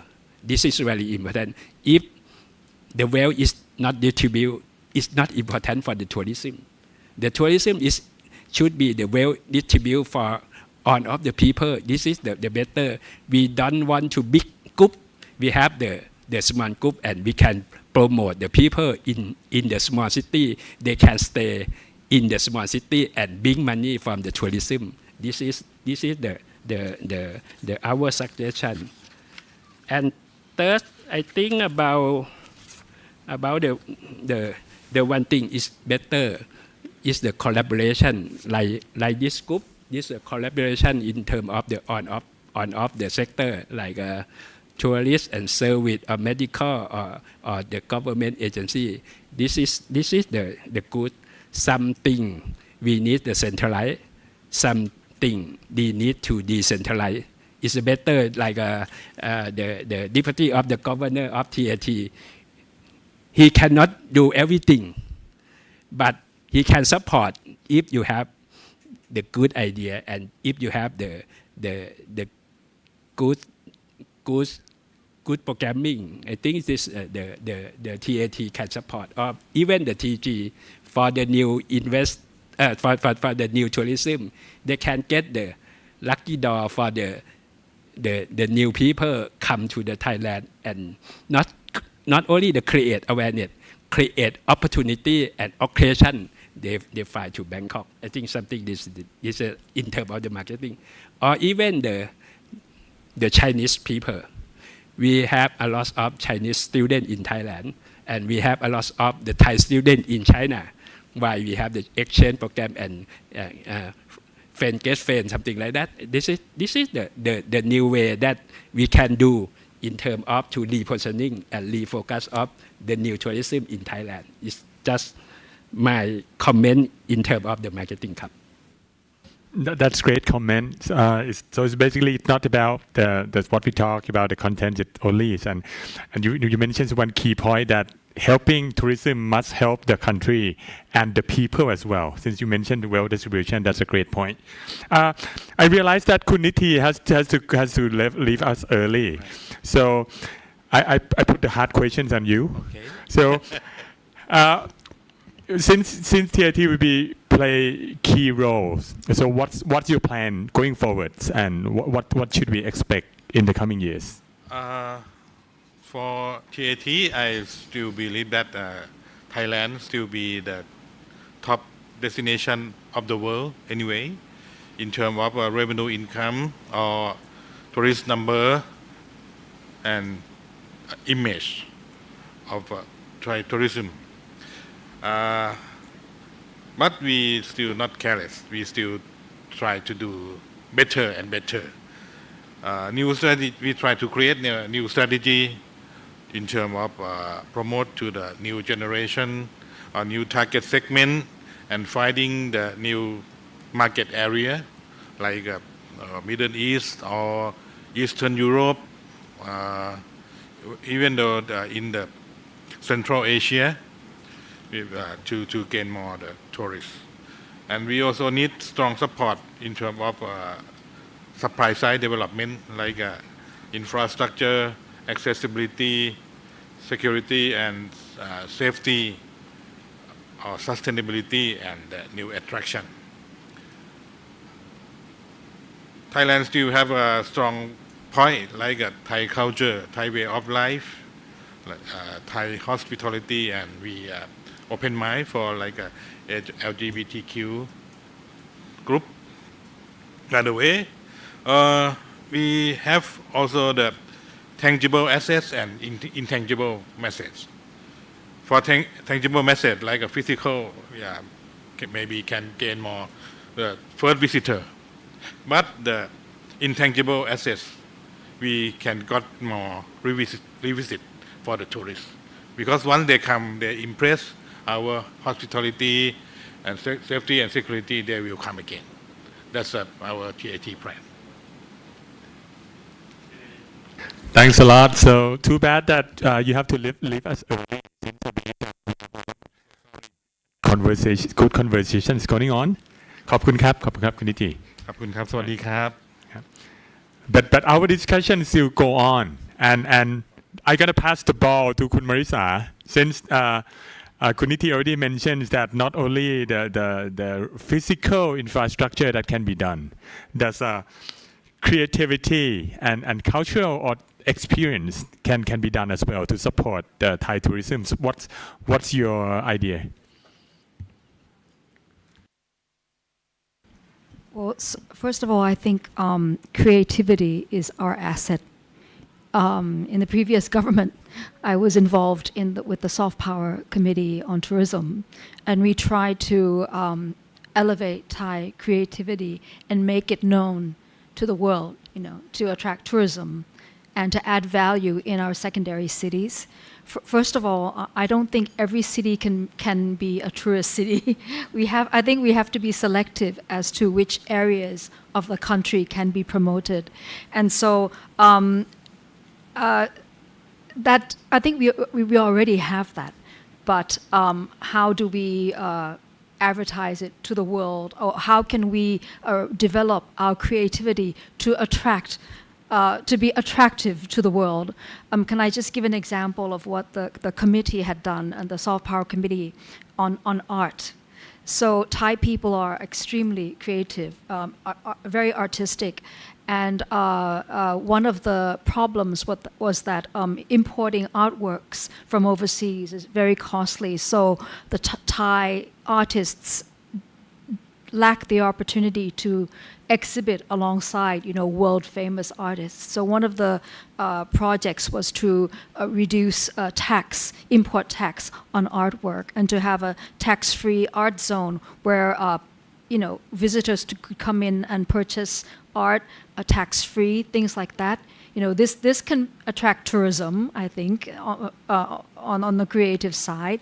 I believe there is a lot of special interest groups in Thailand, like niche groups that come here to learn crafts, learn about many, many things, but we are not tracking them properly. We cannot track where they go.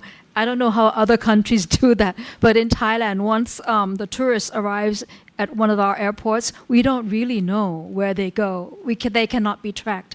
I know people come to Sakonnakorn to learn how to, do tie-dyeing, textiles, learn about textiles. I had a friend who visited Khon Kaen, and she visited a brewery of rice wine, or rice, what is it? Like the Chinese, yes, sato. I know Chantaburi. It's not people go there for gems. People, and it's improving. Chantaburi tourism is improving. So I think we have to pinpoint where we want to promote for a secondary destination. Can I just go back to the challenges you had asked about tourism, about hotels? One of the big trends in hospitality is sustainability. And the demand is not superficial, it's real, especially in the MICE sector. So that's another quality mass segment Thailand could attract. In China as well, we have the big Amway conference here in March of next year. 10,000 Chinese in Amway staff are participating in that conference. So hopefully that could, bring back some confidence in Thailand. But the MICE industry and the corporations, the multinational companies, require sustainable hotel stays. We have people traveling, our sales staff going to Japan. Japanese travel agents asking whether or not we are sustainable. So that's very, very important. Thailand has a green plan. The tourism ministry has a green plan, and part of the plan is to create or help implement more green destinations and green certifications, especially for SMEs. But for the medium-sized and larger-sized hotels, we only have very few organizations in Thailand that offer certification. One is Greenleaf, the other Greenleaf Foundation. The other is the Green Hotel certification of the Ministry of Environment. And I've heard that the budget will be pooled from offering, from subsidizing certifications. And this is something we really need help from the government for the private sector, the private hotel sector. We don't want to have to rely on international certification bodies for that. That's one of our key challenges. The other one is digital marketing, because people are booking more direct. So before we used to, hotels marketed through agents, right? Through third-party agents. Now we have to market directly to the consumers, right? Which is, in a way, we have a bit more control, but also it's the world. So how do we streamline our marketing strategies? And I think for businesses, big businesses, we don't have to worry about. But the smaller businesses, how do they, move away from relying so much? Sorry, the OTAs will not be very happy from online travel agents. We have to. Some of the smaller hotels pay up to 20 to 30% commission. So how do we? Those are the key, I think, challenges for the industry, the hotel industry, as well as competition, but we are free market. So there'll always be new hotels we have to compete with. We can't do much about that. But just how do hotels leverage digital, I think, and be sustainable at the same time? I think those are the key challenges in hospitality at the moment. Thank you. I take the point. So leverage digital and also green sustainability. So at another great point. That's one big reason that a lot of people come to Thailand. And one sector is wellness. I see a lot of people coming in, not only physical rehab, but also for meditations and mindfulness, something like that. So, Kun Sunai, how Thailand can strengthen our leadership in this space? Actually, that is a very good question. And I also, after this hearings all the other ideas, and I have coming with some new idea also from these rooms, which I would like to share first. First of all, I think I do totally agree about the private sector investment, and I will share that actually related to the global wellness economy figures, there are three sectors that are the highest growth in terms of the global trend. First, wellness real estate. Second is about public health and precision medicine. Third is about mental well-being. These three sectors actually is the highest growth. However, in Thailand right now, wellness real estate is ranked number 9 out of 11 in terms of the investment. So it's totally clear that the investment in the wellness real estate or infrastructure or the property is really limited in Thailand, or it's nothing new, what I'm going to say. And actually, the trend of the wellness tourism last year, there is one trend which is very interesting. The government trend to invest more in terms of the wellness facility, and it's a kind of mega project, such as in Singapore, next few years, they will have the wellness facility like they already have the botanical garden, something like that. But they will invest in another project which will be for wellness facility, which they will allow the people to gathering in that space, and they would have the space such as for the people who have the deficit in terms of the memory or the short deficiency in terms of the focus to use that space. It's not only allow the tourists, but it also allows the people in the local area to enjoy that facilities. And also in the Dubai, they will have the wellness facility, which is like a mega project.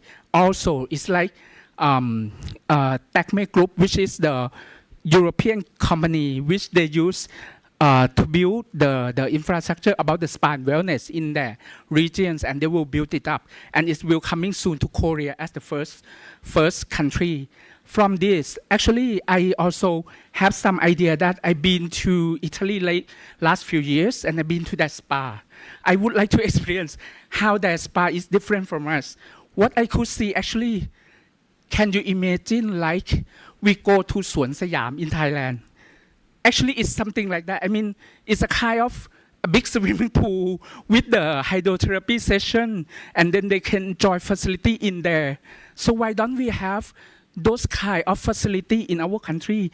Can you imagine if we have Disneyland version, but in Thai wellness style? Okay, that they not only enjoy the entertainment and leisure, but they also can enjoy the well-being and also the mental well-being, both physical and mind. So this is some idea that I think is coming up, because we don't need another investment in the spa and massage shop. I think it's enough because we have a shortage of labor. We don't need the human-based revenue generating business model anymore. We need something that can generate the revenue from the facility itself. Why don't we invest in that more? And also, actually, if we do like that, we will rely more on the facility, and we can utilize the space as the natural resources in Thailand also. I would like you to imagine Suan Mok, for example. Suan Mok is a healing space. I mean, once you've been there, it's already treat your mental well-being without doing anything. Like in Japan, they talk about forest bathing, but I think in Suan Mok, it's way beyond that, much better than that. It's just really keep silence and quiet. That's already healed. So I am quite confident that every city, every province in Thailand, we have this kind of space. Why don't we utilize those space and make it more creative? Put it not only the physical but also mental well-being in there. And for example, when I was a student, my dad will bring me to the temples to do what? To do the herbal steam, for example. I still have those kind of memories. But right now, we don't have those kind of facility anymore. Because Thailand previously, we evolved the spa business from the massage shop. So that's why we have plenty of spa right now with the massage service. But I think we should redefine that. Wellness is not only about the massage. It's something else. It's anything that can improve well-being. And actually, they can have the space where they can do not only the massage, but they can have a Thai food, which is healthy. They can have a Thai smile from the people who actually suit them already, because Thai smile is also mental well-being. Just seeing our smile is already treat that. And also we have to redefine Thai food to be healthy eating. And once they come here, they will have, I mean, I'm sure that the wellness facility, it go way beyond the spa that we are having right now. So we have to redefine that and be creative about it. And getting the community to have the facility, can you imagine like a bathhouse? Bathhouse actually in Japan like onsen. But right now, I think we don't need to have more onsen. But we have to have a bathhouse in Thai style. That we should something that we should do. And we should expand this, bring some business model and expand this into even every village to have those kind of facility where not only the tourists, but also the community, they can enjoy that as well. It will live the well-being, not only for the tourists, but also for the local. I think we shouldn't ignore that. And also the good point that Marisa mentioned is about sustainability, which I think is a time that right now we exploit a lot of natural resources in Thailand. We should raise the awareness to recover not only the tourism, but recover the natural resources that we have also. I think because I saw last year Hawaii, they bring the new policy about regenerative tourism, which I really love it. I mean, we have to bring the awareness that everyone can recover the local natural resources, like either it could be forest, waterfall, or something like that. It could be implementable and it's also possible. And the last point that I would like to mention, because Kun Marisa talking about the soft power, actually one of the campaign or one of the question which I really want to raise it up, and also I think it's a part of the challenge that we are facing here right now about the safety. The people are afraid of coming here because of fear. Actually, this is psychological part. And have you ever heard the word love conquer all? Actually, we can just ask them, do you love Thai?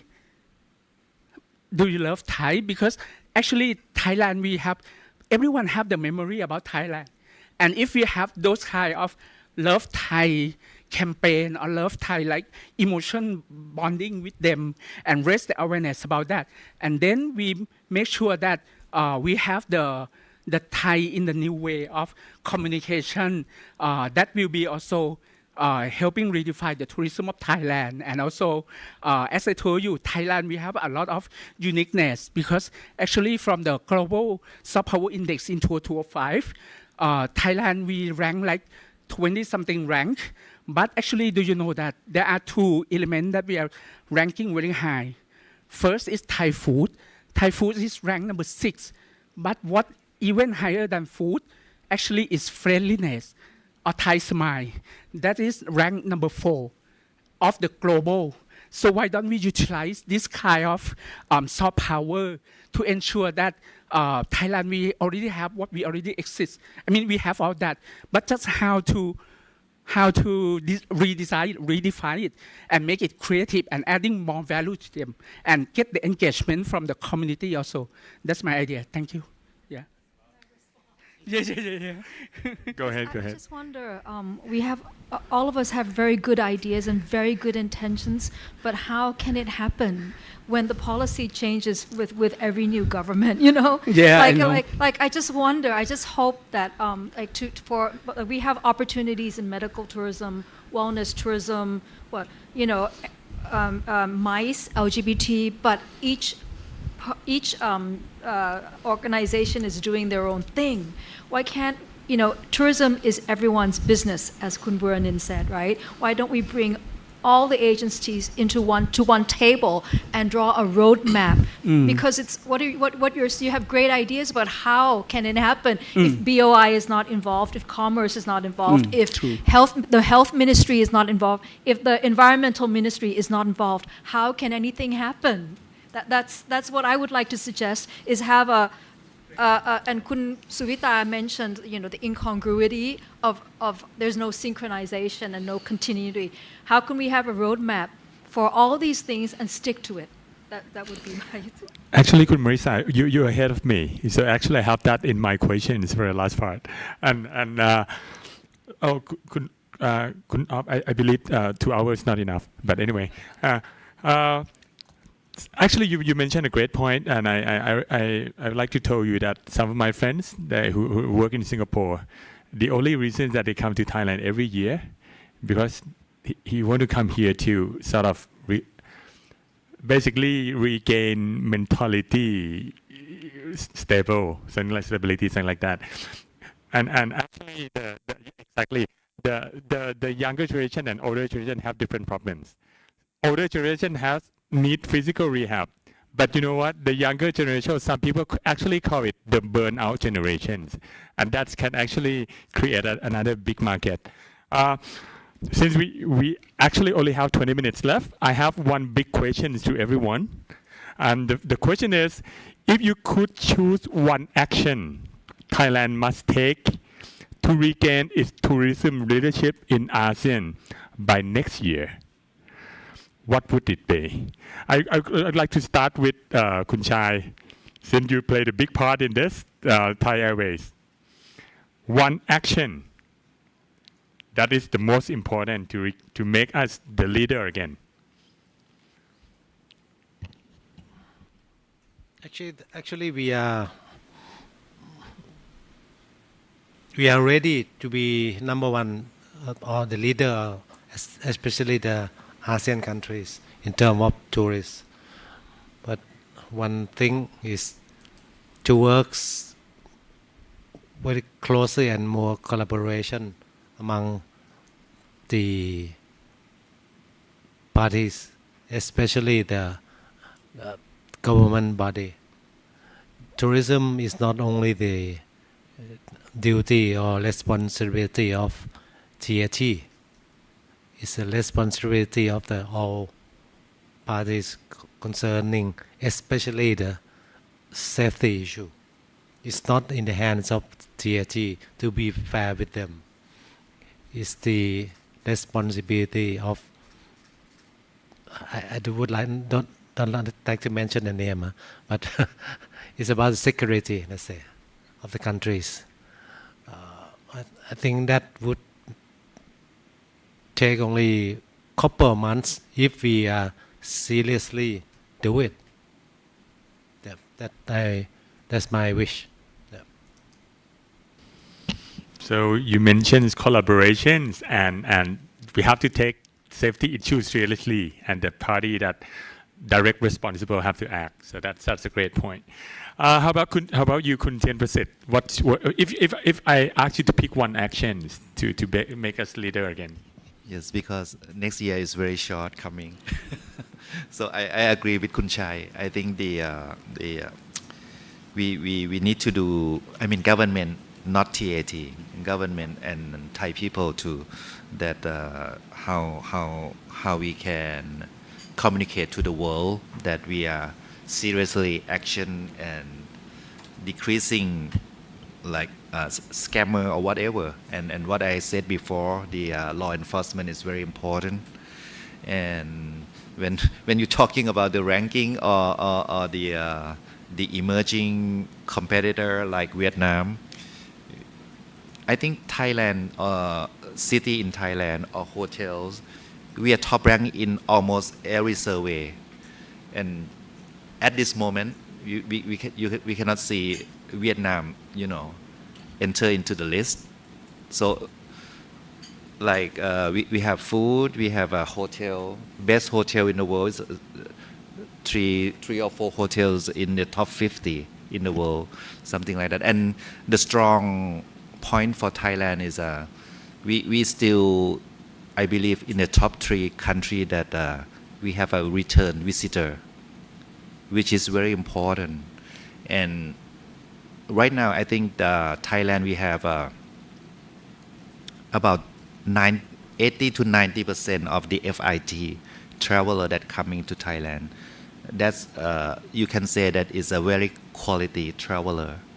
I believe that the ratio of the FIT and group in Vietnam right now is like half. So we can see that the quality traveler is coming to Thailand. So we are, what I mean is we are ready in terms of supply. Okay, we need more supply for the new destination or man-made. But at this moment, next year, we're ready. So we need to push to do more about the safety concern. And to do that, we doesn't need much of the government budget at all. We just start clicking, start doing, and tell the world that we are seriously doing that, and we keep doing that, not just one time and then stop. So Kun Tien Prasit mentioned our commitment to resolve the safety issue and communicate. So that's your point. How about Kun Sukoson? Next to you. Since you sit together. Actually, my name is Marisa. I'm sorry. That's I'm my sorry. last name. Well, in 2026, there's not much you can do in time. Safety, you can definitely do if you really make the commitment, ใช่ไหมคะ? and better PR and communication. I worry about the low season next year. So whatever the government can do to generate demand during the low season, that would be great. Like incentivizing travel, hotel vouchers, domestic travel is crucial to Thailand for the low season. That's what I would say. And maybe just what the government can do right away is prevent taxis from overcharging guests at airports.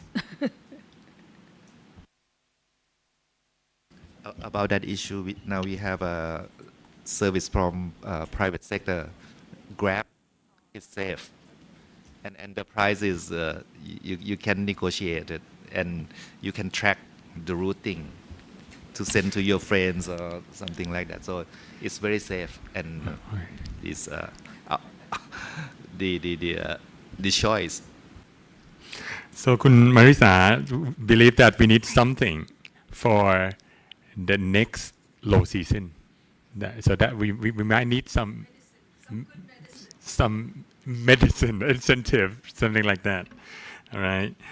And how about Dr. Burinin? You have anything? For me, it's just only the short words. I think Thailand is your destination. If you create this campaign, it's meaning you more understanding about your customer and customer insight, and also you need to develop like the product portfolio of the tourism match with their demand or their insight. This is a better.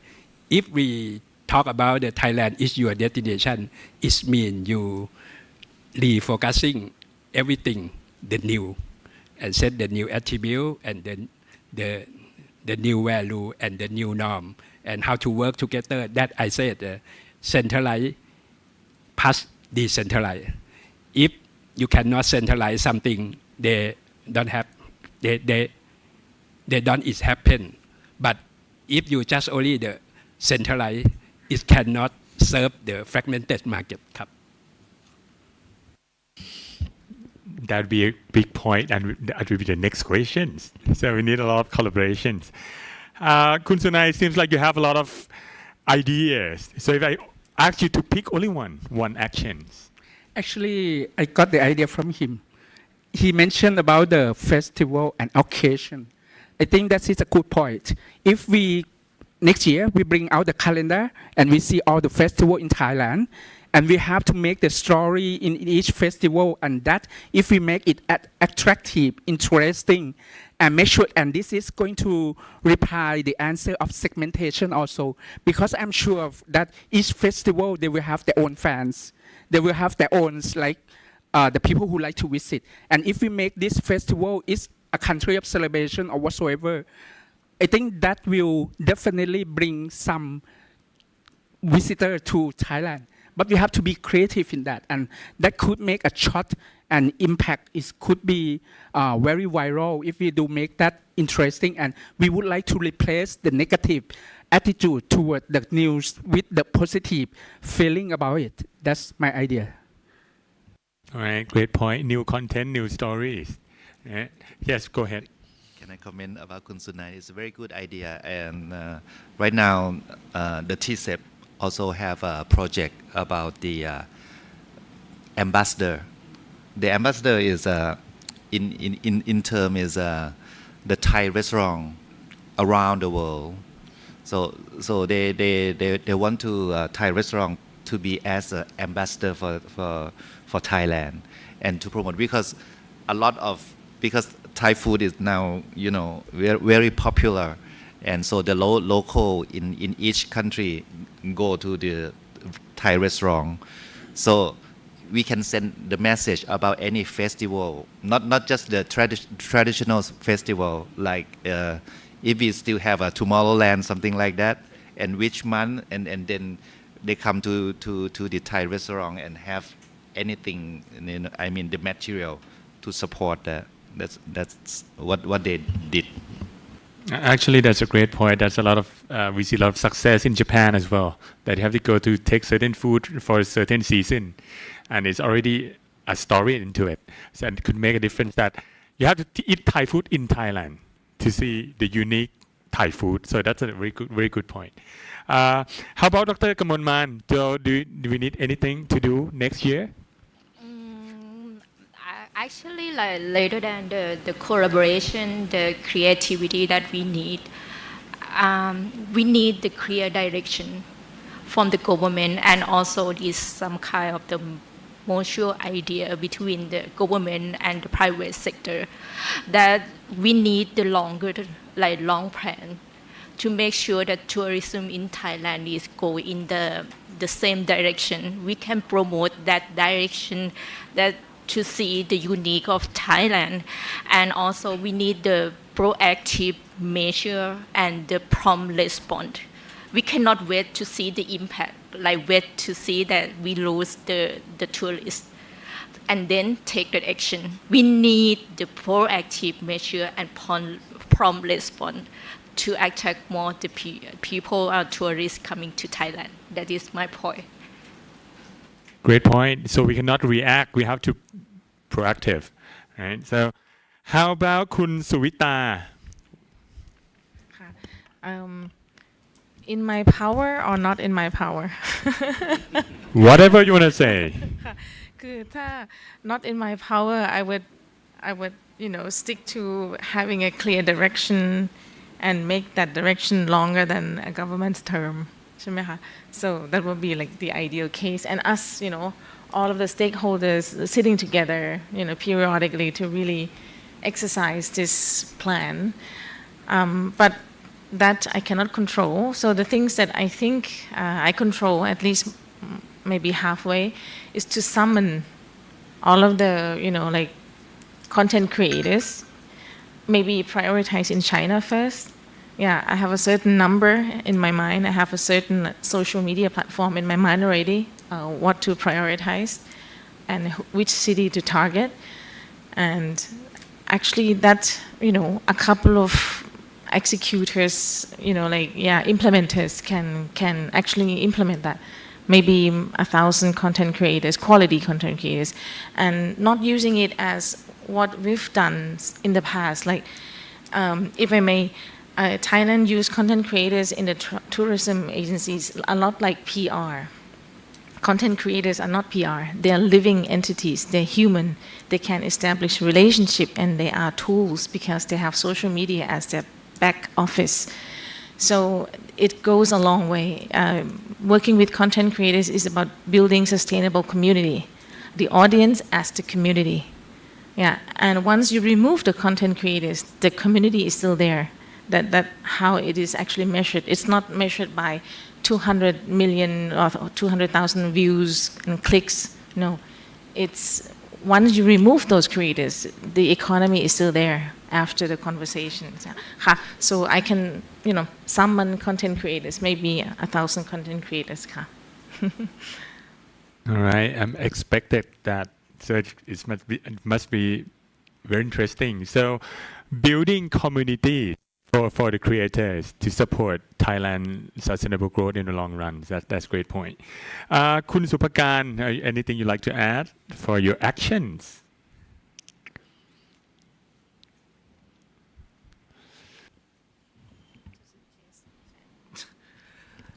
Actually, my point is almost the same as Kun Suvita said, because whether we like it or not, nowadays we buy the social media, so probably it's not the most helpful way or the most fastest way to do, but when you can go like publish something to viral, it's still there. It's on social media, so we don't have to worry about high season, low season, shoulder season. It's still there. So what we actually need is a travel creator from abroad to come here. It's not like we hire them, but let's say if we have something new, something very interesting to show to the wide world, how could we implement that? Because we cannot just do it by ourselves. It's not that real. So what we need is those kind of people to come here to show that kind of things to the wide world instead of us doing that job.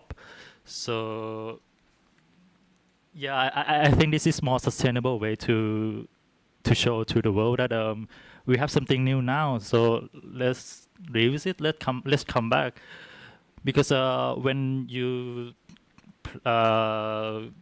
plays reels or TikTok, I gotta say I barely see some things really like news or some things like most of the tourist attraction that I see nowadays is from abroad, like from Vietnam, from Singapore, from Malaysia, and I barely see people show that kind of ways in Thailand, apart from the same old things like PP Island, Samui Island, Phuket. I think we need more travel creator to do that. Yeah, from abroad. So your point is the new content and supporting mechanism for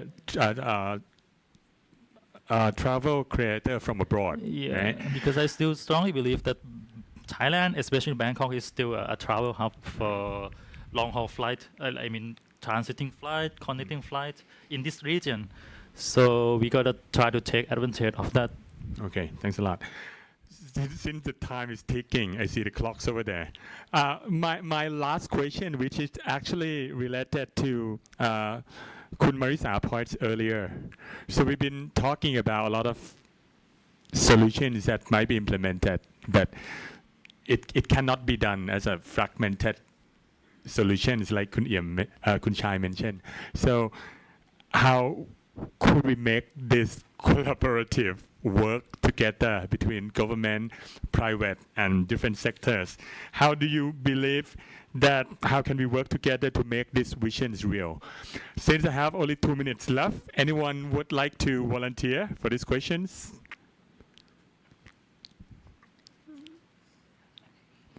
The tough one. All right, Kun Marisa, go ahead. It's very hard, but from my experience working with the government previously, if the Prime Minister is not directly involved, it's very difficult to get, because as I said, tourism is everyone's business, transport especially, everyone.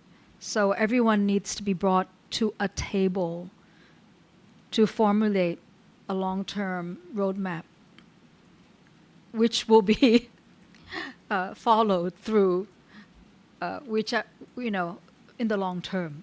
Yeah. So. Go ahead. And should listen to the private sector too, don't think themselves as us. Yes. I can do one more comment if not.